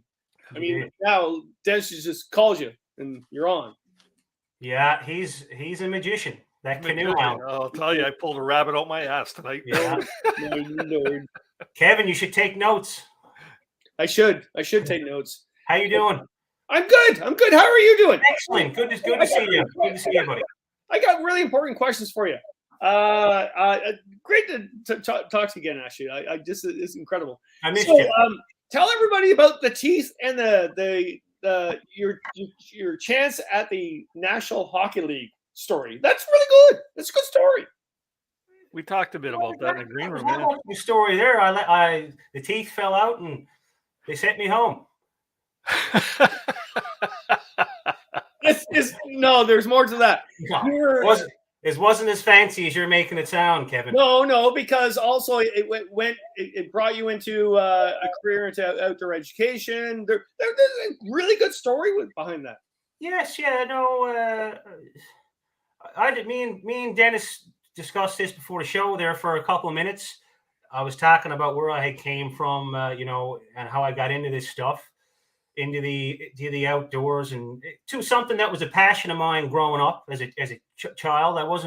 I didn't paddle. I wasn't a canoeist growing up. I didn't go snowshoeing and stuff like that too much, but I utilized the outdoors. I always loved it from a young age. Hockey was a huge part of my life though. When I was young, loved every minute of it. Wonderful experiences, lifetime experiences. And I had a dream, just like the next hockey player, Canadian, American, wherever, to play in the National Hockey League, right? To live the dream, the other dream, not the wilderness dream. So I moved away and played some junior A in the Maritimes. I had a crack there with the PEI Rocket of the Quebec Major Junior League. Didn't work out, but I had 4 years playing junior A from when I moved away in high school and came back when I was 21. So it was about 4 years. And a wonderful experience. Junior A, very good caliber hockey. There's junior A leagues right from the Maritimes right to BC. For example, I think Kyle Turris, NHLer, he played with the Junior A League out in BC. So, there's hope, right? Even though I didn't make it the PEI Rocket in the Quebec League, I ended up playing Junior A for 4 years. But when the time came, my overage year, I was 21, hey? And it was my final playoff run was coming up. We had a good team this particular year back in, 2010 or 11 or whenever it was. I think it was 2009, and we had a good team. We were doing our playoff, doing some practices leading up to the playoffs, going over some strategy and some secret plays and all this kind of good stuff. Some power play drills. And it was the last, right at the end of practice. And we were running the power play. And I was in front of the net, you know, being that guy who just causes a ruckus and tries to get the goalie off his game, you know, hacking and whacking, getting some rebounds. But then I might pull out in the slot looking for a pass, you know, to do a one-timer or something like that. But I went back to the front of the net. Anyway, someone shot the puck and it went in. So the coach blew the whistle and he said, okay, we're done, boys. You know, good skate. And then my buddy, actually, there was a few Newfoundlanders on the team. There was 4 or 5 of us. And a buddy of mine who I played hockey with growing up was a defenseman. He said, no, one more, coach, one more. And he was on the penalty kill. I don't know why he cared. Anyhow, so he ran the drill, and sure enough, someone made a pass in front of the net, and there was a ruckus for it. And my buddy, my Newfoundland defenseman, went to lift someone's stick and square in the teeth. So first thing I did, I said, one dream was to make it to the NHL. The next dream was to look like Bobby Clark. Anyway, so I ran in the dressing room, and I wasn't, for someone who just lost a couple of teams, I wasn't too disappointed. Oh, God. You know, dozens of trips to the dentist later, and I was like, I'd rather this didn't happen. But, yeah, so. Well, 2 things from that, Justin, is like, so when you're doing your videos, do you consciously or subconsciously take your teeth out or in at the same, like, do you have a script of when you're going to put your teeth in or out? Yeah, I make notes before I leave. And when I'm, you know, it's, but I've first of all, I don't like, when I was teaching, I used to wear them all the time. I wore them to a lot of speaking engagements, and I started saying the hell with that, and I was taking them out for all those. Of course, around the house, I never wear them. They're a bit annoying. It's like having a retainer or something in your mouth if you ever had one of those. So then I go in the woods, and it's definitely not wearing them until the dentist started saying your teeth are going to shift around, or you're going to come back and this plate's not going to fit in your mouth anymore. So I should start to wear it a bit more. So it's just whatever I feel like putting it in, and then usually as the trip gets longer, you never see it no more. It's buried in the bag somewhere. In fact, I've lost one flipper. That's what you call them. This thing you put. I call it a flipper. Oh man. Anyway, so I left. There's a flipper on the Red Wine River in Labrador somewhere. Oh my lord. Oh my gosh. Talk about your fishing lure. That's one extra thing to lose, right? Yeah. No, that's the geocache. But you take good care of your sunglasses. I seen in one of your last videos there, but you lose the flipper. Yeah. Well, you know, sunglasses are more valuable, especially in the winter. You don't want to go snowblind out there. Man, so probably more important question. The last time you and I chatted on the phone, we're talking about you doing another book, and you were saying that you are doing more books. Mm-hmm. Have you figured that out? And are you doing self-publishing or not, or what's going on? Because last time you and I talked, your last book was doing really well, but it was hard to actually get the public to read it because it was hard to get it out to the public. Yeah, it was just a bit, the exposure outside the island, other than what I had control of, was decent, but not as where I wanted it to be after putting all the time into the project. But there's a lot brewing in the kitchen, Kevin, that's for sure, with that decision. I'm still on the fence, but I've done a lot of researching into the self-publishing game, I suppose, and I took some good notes the time me and you chatted about it, and I've spoken to some other people as well. But yeah, it's still, I'm on the fence with that decision. But I can certainly go back to my publisher, 100%. But I like taking chances. That's what life's about: is take a chance, take a swing, because I feel like it may be able to benefit me more, because this is full time for me now. And you know yourself, you know, you're making a living off, you know, your teaching, but you do your writing and your speaking and whatnot. You know, you gotta get the most what you can for your time, especially where I'm going off in the woods for several months and stuff. I got to make it worth my time anyhow. So self-publishing might be a good decision. It'll be an adventure. Well, what the whole thing too, when you and I were talking, it's all to do with the storyline, right? No matter how you actually put the book out there, or the video out there, or whatever you put out there, the last trip you did, well, not the last trip, the main trip you did, like you basically went north, and then you couldn't make it because of the weather, and then you had to come back and redo it. What's the main storyline behind that you, after all you've done? What's the main storyline that you figured that would sell? For that book there, it's a true adventure. And, you know, you're asking, I mean, it's a race against winter, but not really, because that's not how I looked at it the entire time. If anything, I don't know if this is going to. I mean, I'm not looking to get a New York Times bestseller. If something like that happened down the road, that's fine. I just want to put a story out. I want my followers and fans to read it. People who enjoy reading it. You know, I want to give them that piece of content. And if they're still interested in following me and they want to read the story, it's there for them and the growing following, I suppose. And whoever else wants to jump on board, or whoever walks through the store and sees it on the shelf and says, this is a good book for me.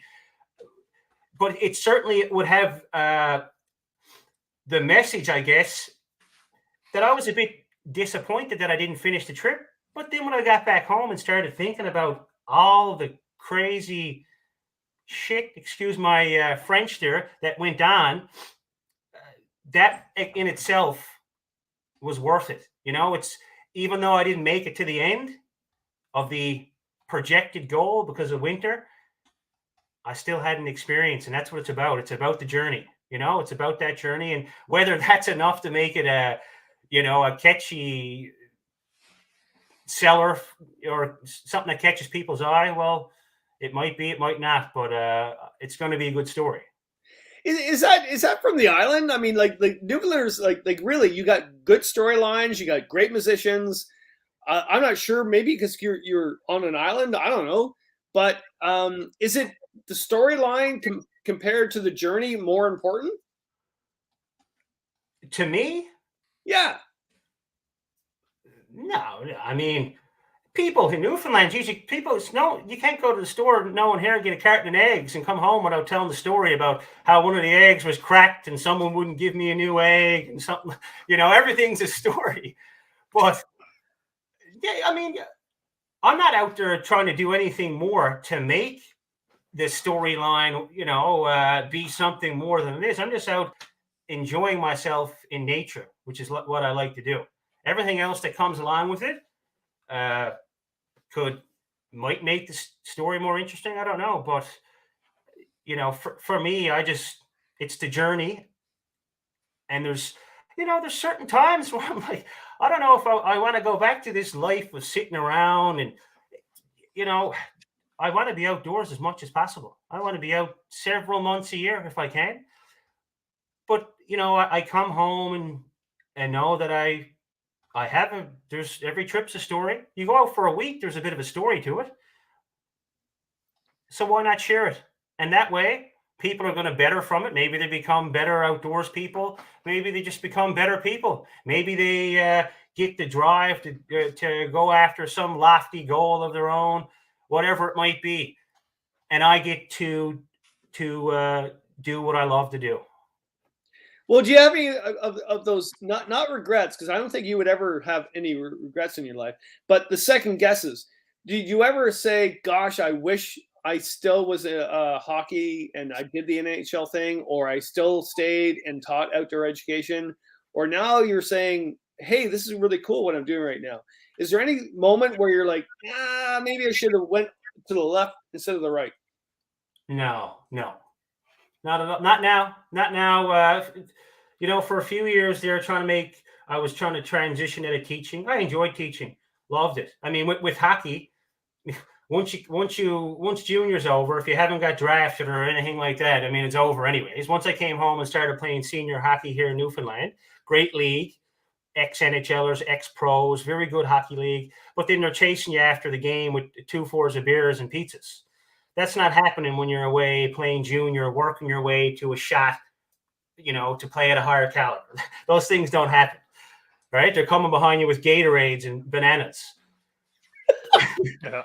So that was done anyways. But I was teaching for the 5 years, and I had some replacements, and I taught in Labrador for a year, and I enjoyed working with the students. I taught students hockey schools for many years. I always loved working with kids that way. But I had done that 2-week trip before I went teaching in Labrador. That got me hooked on this back in 2015, and that was in me then. That was it. Then I started reading books and all this kind of stuff, and now it got rolling, and I weaned my way out of teaching by making some decent revenue over the last few years, and I'm all in now, all in till the end. That's it. I've always been like that with anything I do. With hockey, I was all in. I got one gear all the way, hard. That's I don't like doing things halfway. I'm into this now, and there's opportunities. There is, Kevin, you've made a living in the outdoor, avenue. Yeah. You've taught. You've been teaching as well, but you've written plenty of books, dozens of books, and so you can, like I just said a half an hour ago, you can make a living doing whatever you want. So that's what I want to do now, and I got no regrets. Yeah, and that's why I love what you do. You really inspire me. Actually, we chatted quite a bit through the last few years, and you really quite inspired me. Your whole mindset and your whole upbringing and everything else. And I love where you live. That island is amazing. Just saying, okay. You'd be welcome. So I got one more quick question, Dennis. And I'll let someone else come up. We got 2 more in the basement. So yeah, okay, just really quick one. So tomorrow morning at 6 a.m. I leave for a canoe trip for 5 days in Algonquin Park in Ontario. It's a little late. My buddy Andy canceled a whole bunch of trips throughout the summer, and now Andy. He goes, "Hey, I can go now." I went, "Are you freaking kidding me? It's like late." So there's Tim, my buddy. There's Andy, and there was another person. So here's the leadership question for everybody out there. What do I do? So we're going on Obiango. We're doing a big trip around Obiango, which is the largest lake in Algonquin Park in Ontario. And so there's 3 of us now, and I just found this out just before I went on. And I said, well, I could go solo, and then we can do 2 tandem or a tandem. Or Andy said, hey, I got this 20-foot boat. We could all go together in 3 in one canoe. Justin, what would you do? No, solo all the way. 3 people in a canoe for a week? For 5 days, yeah. 5 days. What's the canoe? 18-footer or something?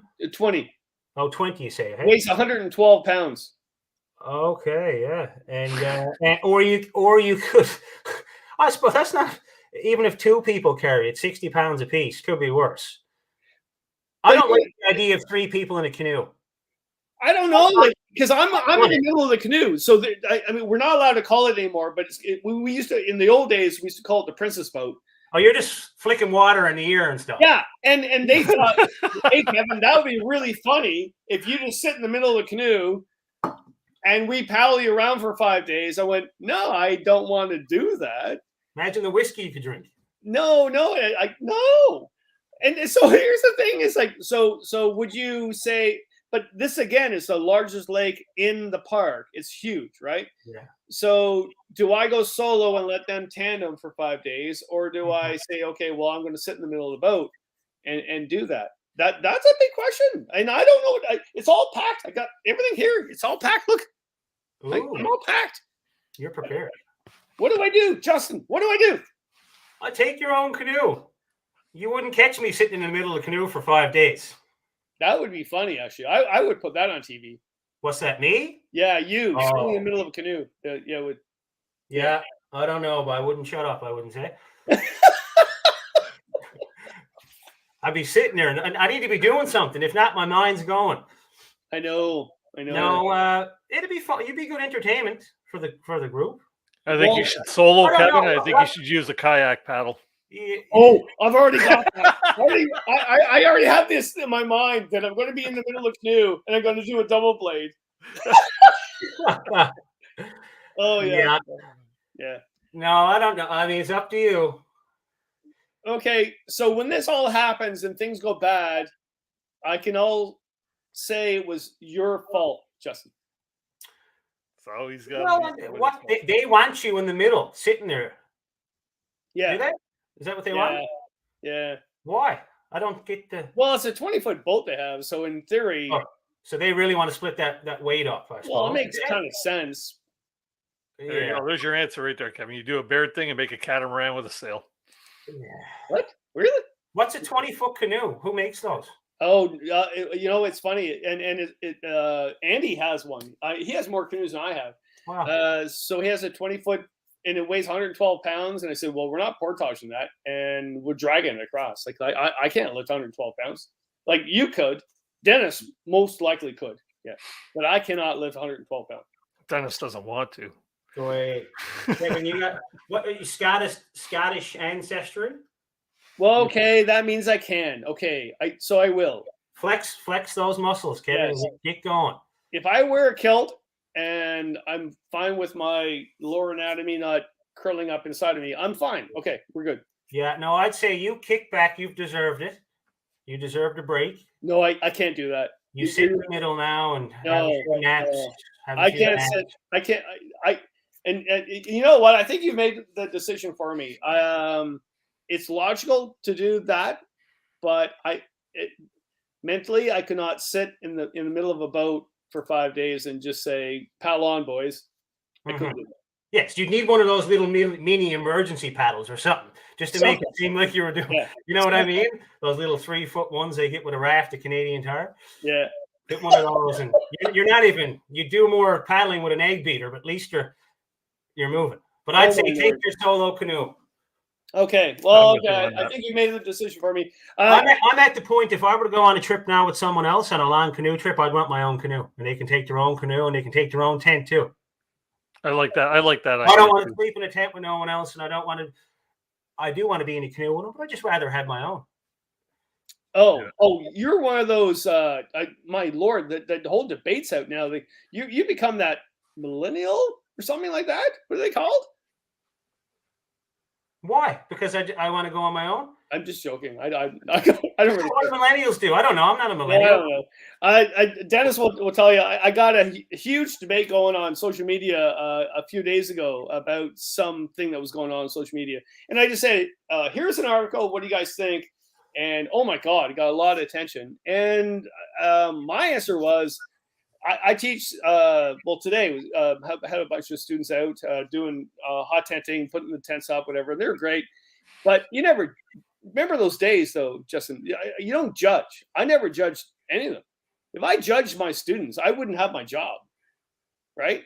So yeah. So if you want to go on your own, you want to double blade, you want to do whatever, you want to sit in the middle of a canoe. I don't really care. But what I want to do tomorrow, I don't know. But if I do something and it goes wrong, I just know it. I can blame you. Oh yeah, that's the only reason you came on here now. Yeah, it is. Yeah. Well, good luck. And if you sit in the middle, take video and put it on your channel. I'll be searching for it. Oh, I will, and I'll make sure your name's on there for sure. Okay. Yeah. Kevin, we'll take this. We'll take the rest of this up in the green room. I got 2 people in the basement that have been very patient waiting here. Okay, so sorry. I'm not a problem. Okay. Not a problem. But green room. We'll see you in a bit. All right, bye. Good luck, man. You're awesome. Yeah. All right. So Richie, I see you just dropped in. Feel free to pop back in. And we're going to bring Darren up here for a quick question. How you doing, Darren? Oh, hey, doing well. Thanks for having me, Dennis. Yeah. Hey, Justin. How's it going, Darren? Great, thanks. Real pleasure to hear from you, and love just listening to the way you speak and your outlook on life. It's really inspirational just to take things, as they come in stride. So appreciate it. No problem. So the question is, I guess I don't remember how long back, but there was a post I think was on Instagram or your Facebook, and it was like a before and after photo, like before your trip and then after your trip. And after your trip, it was like, like kind of like your shirt was off, looking really jacked, right? So, and it was pretty cool because it's like, that's how it turns out when you're in the woods. If you exercise, you have a diet and everything, all the calories you burn.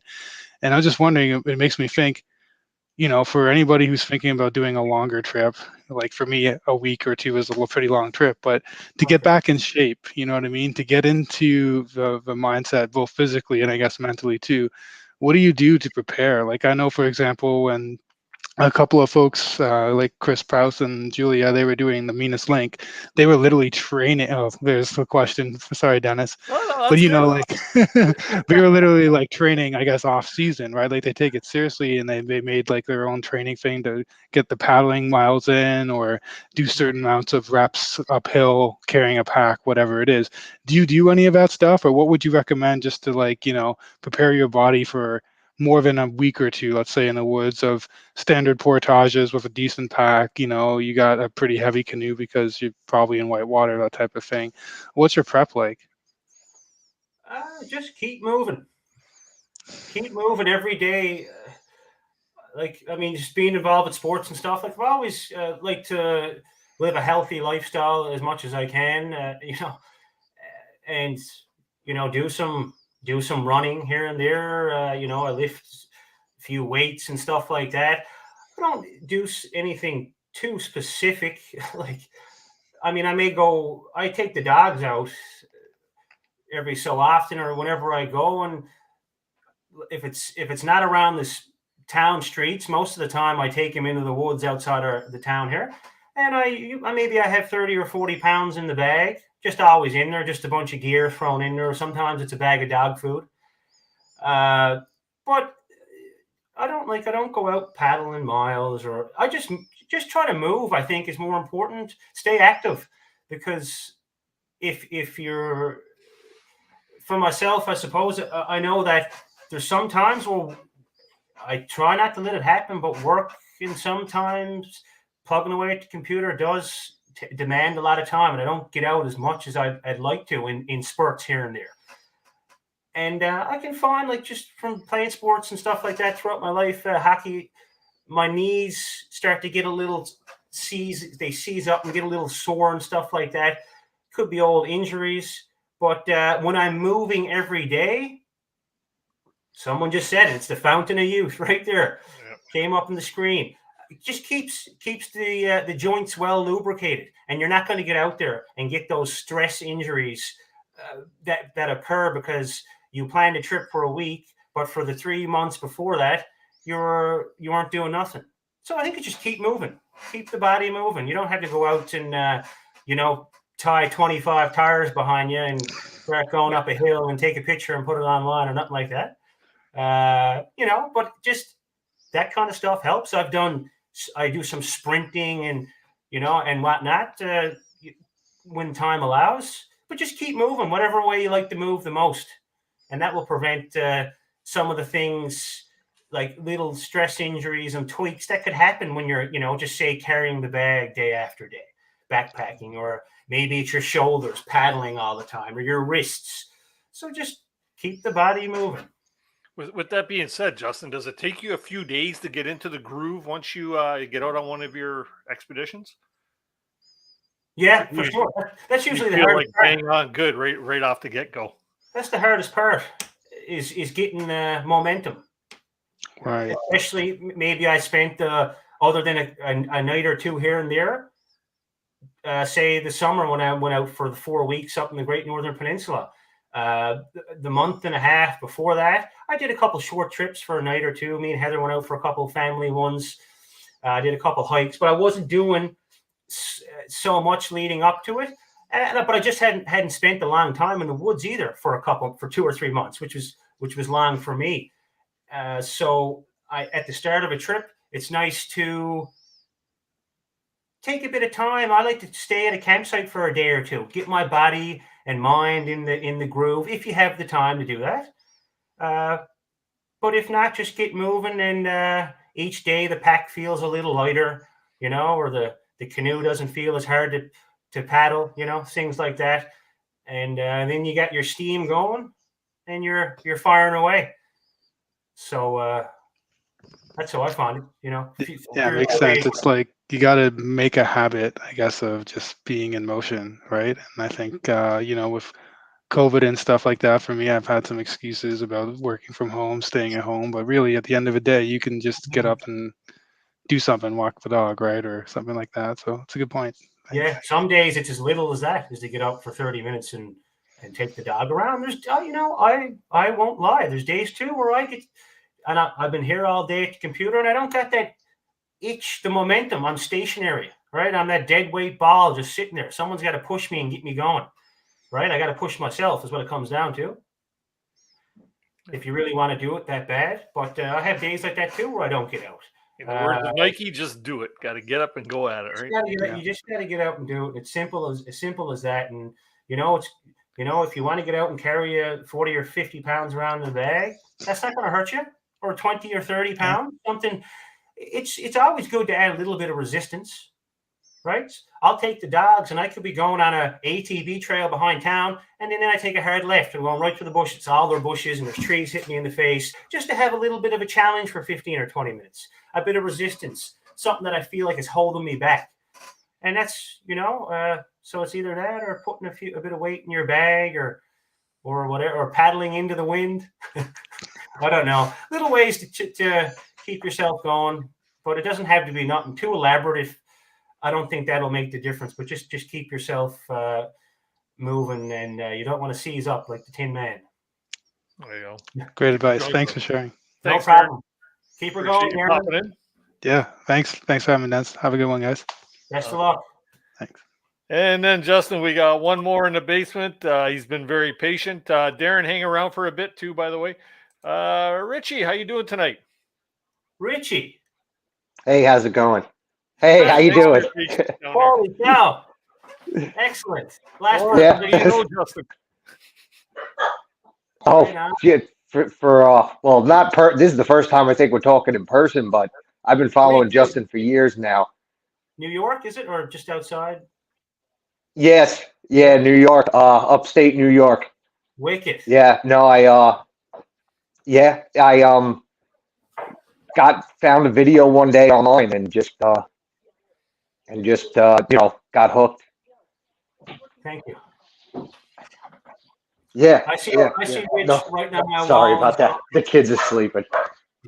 Yeah, I try to post often because I like to encourage that kind of it got me back out there after a lot of years sitting on the bench, I guess you could say. And I'm 50 pounds lighter now since I got back out in the bush and hiking every single weekend, and starting to go bigger and bigger every time. Next year's my 40th, and I'm gonna hit Iceland and do a big hike over there. So I'm looking forward to that. But my question for you, that I get to talk to you in person, is would you ever want to recreate somebody else's expedition, like the book the Into the Labrador Wild or something like that, like following an old time route? And this is a good question, because it's something I didn't touch on earlier when I think Dennis and Michaela, I believe her name was, asked me about the motivation to go on some of the trips. And one thing I didn't touch on is, nothing against, doing routes that have been done before, or done often, or done by a historical explorer, and, or the indigenous route or something like that. I mean, most of it's all, been traveled, a lot of the rivers and stuff in Canada. But I do like taking the road less traveled. I do like to look for that. Mm-hmm. That's a draw for me is to do routes that are, if I can type it up a route and look up a trip plan on Google and I can't find much information on it, the less information I can find, that's more appealing to me. For example, when I went up the Red Wine River in Labrador, I couldn't find absolutely nothing. Davidson and Rug, I forget their first names. I think they're from the US. They wrote some paddling books. They had left from Disappointment Lake, where Hubbard and the boys ended up to, and they came down a work of the Red Wine and came down it. But other than that, it was no information on it whatsoever. So I was like, well, I could go up the Susan, which Hubbard and them went up, but I mean they shouldn't have went up that. That was a bad decision because it's more of a that didn't work out too well. It's more of a stream or a brook than a river. But I could have went up the Nescapi and the Beaver River as well, which was the one that they left the canoe and came back down the Susan when they could have came down the Beaver.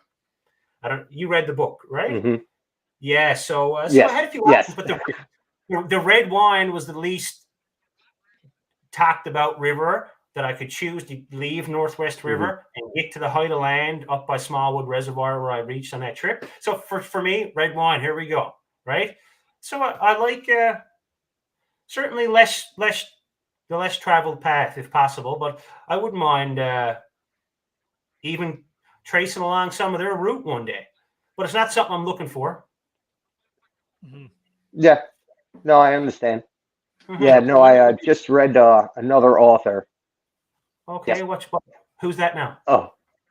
Sigurd F. Olsen. He was back in the 50s and the 60s, and he redid the Churchill fur route from down.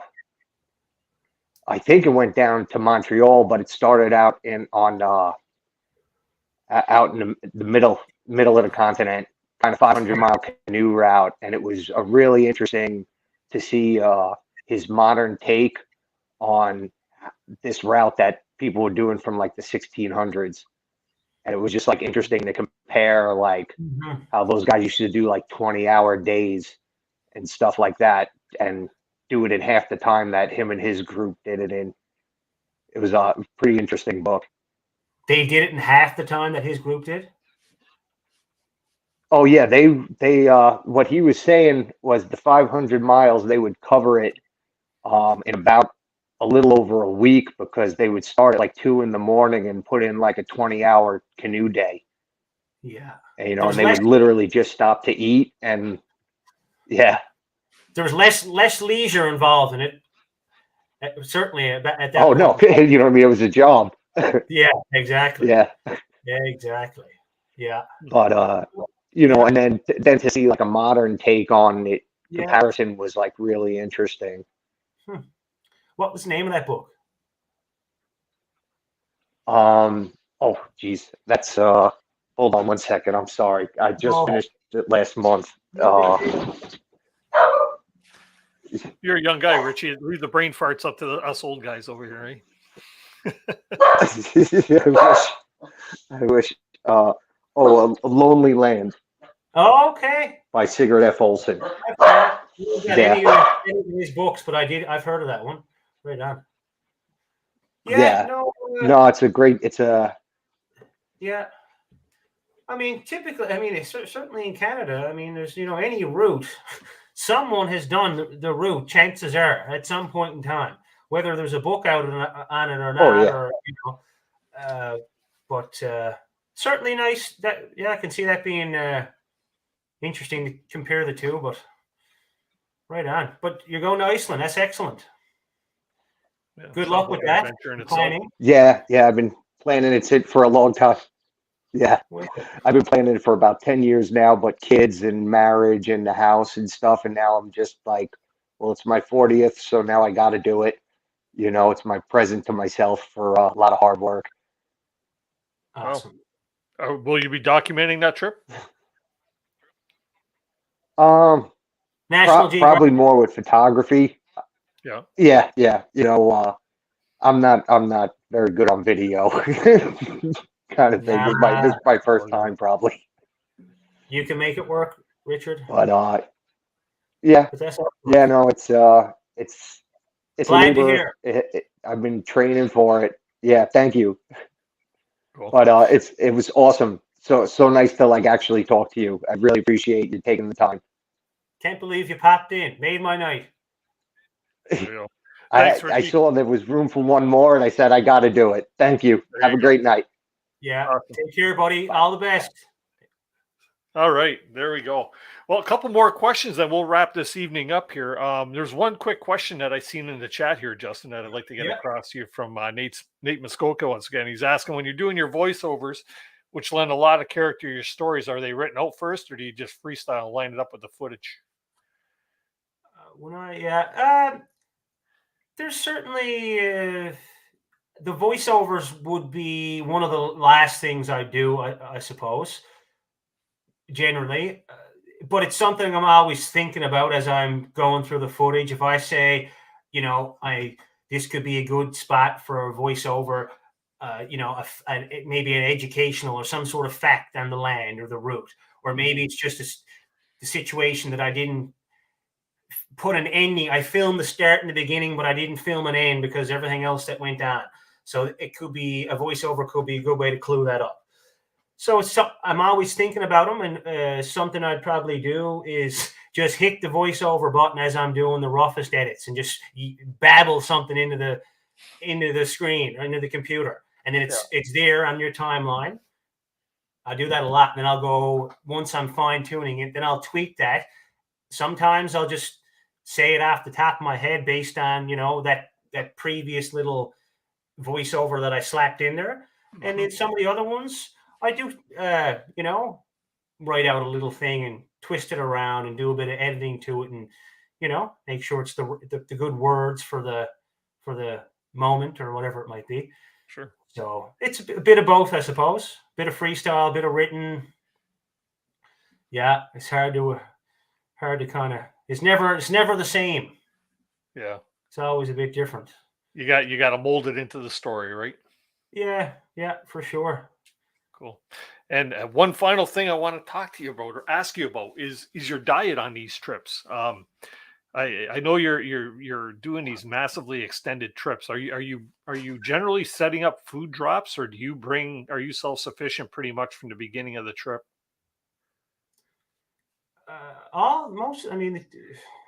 The trips that go, the Labrador trip had to have resupplies, to be out there for that long, which I had predicted to be 90 to 100 days as it was, because it was somewhere around 1,700 kilometers. So that had to have drops. Same with the trip across Newfoundland. Had to have drops because I was traveling not by canoe, just the raft in my bag. Right. So it was kind of hard to carry enough food for the 700 kilometers and how long I didn't know how long that was going to be. That was my first real big adventure, I suppose. But then the trip, for example, some of the shorter trips, if I'm out there for, 3 to 4 weeks, I can subsist on my own a month, even longer, I suppose, depending on the fishing and what the trip objective is. That's something I'd like to do, is try to see how long I could stay out and keep going with, a set amount of rations. But the trip I done for 52 days, I didn't have no resupplies on that one. So that was a bit of a test, was to take enough food to stay out there for that long. How much could I take? Could I sustain myself on it? I probably had anywhere between 2,800 to 3,500 calories a day on that trip. So I took that and I didn't get a resupply. So it was 50-odd days with a lot of food. Wow. To see, if I go on this potential trip for a year that I'm shooting for, if there's a big stage where I have to travel maybe 1,200 kilometers from one community to the next without a resupply, now I know that I can sustain myself with a canoe for a couple months. with ration, supplement with some fish and grouse and rabbits or whatever it might be, depending on the season. Probably a little easier to do that too when you're traveling by canoe rather than traveling by foot, right? Yeah, that's 100%. Like on the Labrador trip, I was going upriver for the first month, you know, and I had to keep things light. There was a number of portages, and I just hadn't gone up, climbed 2,000 feet to the height of land. Upper river was, you know, it was needless to say, I was on pins and needles before that, wondering how things were going to go. But again, that's part of the fun, part of that unknown feeling. But I had to have, when I got to the height of land, I needed a resupply. I maybe could have carried a little more and maybe made it through Smallwood a bit further, but I had a limit on what I could take. So it's all dependent on the trip, absolutely, and what kind of mode you're traveling. Like in the wintertime by toboggan, you can carry a lot of food too. No trouble to carry a couple months of food or more on a toboggan. And the one I got now is 12 feet long. You know, I can fit a lot on that if you want to carry it. If you want to carry it, yeah. But yeah, it's a lot of factors, but yeah, for sure, it all depends on the trip. Good stuff. Well, you know what, Justin, you've been awesome tonight, man. I really appreciate you spending your Tuesday night with us. I'm sure everybody in the chat over there really enjoyed themselves, and man, I hope we can make this happen again sometime, maybe after one of your next big adventures, or maybe when you launch one of your books or something along that lines. For sure. I appreciate it, Dennis. Yeah, man. My pleasure to come on. One last thing. Anything we can expect from Justin Barbour over the next week or two on YouTube, or are we still waiting for the good stuff? Yeah, that would be good stuff. There's no reason why there might not be a few surprises along the way. Yeah. But the series now is my focus, among some other small tidbits here and there. But the biggest focus is that Bell series, which won't be long now. Wow, I'm looking forward to that. I really am. Six-part winter series. Yeah. Just to let everybody know, all of Justin's links are in the description below. You could find his YouTube channel if you haven't already. You can also find his Facebook, Instagram, where you can buy his books, things of that sort. So please do, if you're looking for a good read, be sure to pick up either one of his books, Man and Dog Through the Newfoundland Wilderness, and SAKU'S Great North Newfoundland Adventure. Wow. Right? Did I get that right, kind of? There's Newfoundlanders watching. There has to be. Okay. Yeah. Newfoundland. There you go. There we go. Now, I'm trying to read at an angle with bad eyes, old guy in bad light. Sometimes, like, you hear a good song, like, say, the Ode to Newfoundland. Yeah. Right? Provincial anthem. Right. In songs, there's a tendency to say, oh, we love the Newfoundland. So it's a Newfound. But when we say quickly, it's Newfoundland. I feel some people try to go with the new Finland or Newfoundland. Newfoundland. Like understand. Newfoundland. There you go. Say the word understand. Understand Newfoundland. There you go. There we go. Perfect. I got learned today. Perfect. Awesome. Okay, Justin, I'm going to drop you down to the basement. Once again, sir, best of luck in the future on all your expeditions. Happy wife, happy life. Remember that one. That's always a good one as well. And congratulations on the success you've shown so far on your channel and with all your other endeavors. So good stuff. Same to you, Dennis. Keep up the great program here. Thanks, Justin. We'll talk soon. Yeah. See you in the green room. All right, everybody. Hope everybody really enjoyed that show. What a great guy. You know what? I'm always mesmerized by watching his videos. And just like all of you, I really look forward to it and wait in anticipation for all the new stuff that Justin brings out. So, you know what? I wish I had the time and the ability to do it. I know everybody has it in them at one point in time, but you know what? His adventures are second to none. So that's awesome. Just wanted to remind everybody that next Tuesday evening, we have another YouTuber, another adventurer, Clint Zold will be our guest on the show. Be sure to tune in for that next Tuesday evening at 7 p.m. If you haven't already done so, please do hit that thumbs up down there. It means so much to the YouTube channel. Helps us with the algorithms of YouTube. If you enjoyed the show, all it is a click of the button. Doesn't cost you a penny. And if you haven't already done so and you'd like to see more great content like this tonight, be sure to subscribe to the channel, hit the bell notification, and be sure to follow us on Facebook, where you can keep up to date as to all the different things that we have coming up with the show. Guests, topics, things like that. It's a great way to communicate to me things that you might like to see on the show. So by all means, I love one-on-one back and forth banter with my viewers. After all, I do this show is for the reason that you all participate and want to watch, and I enjoy having you in here. Yeah, I think that's probably about it. We will see you all next Tuesday evening. In the meantime, please have yourselves a great, safe week, and we'll talk to you on the next one. Keep the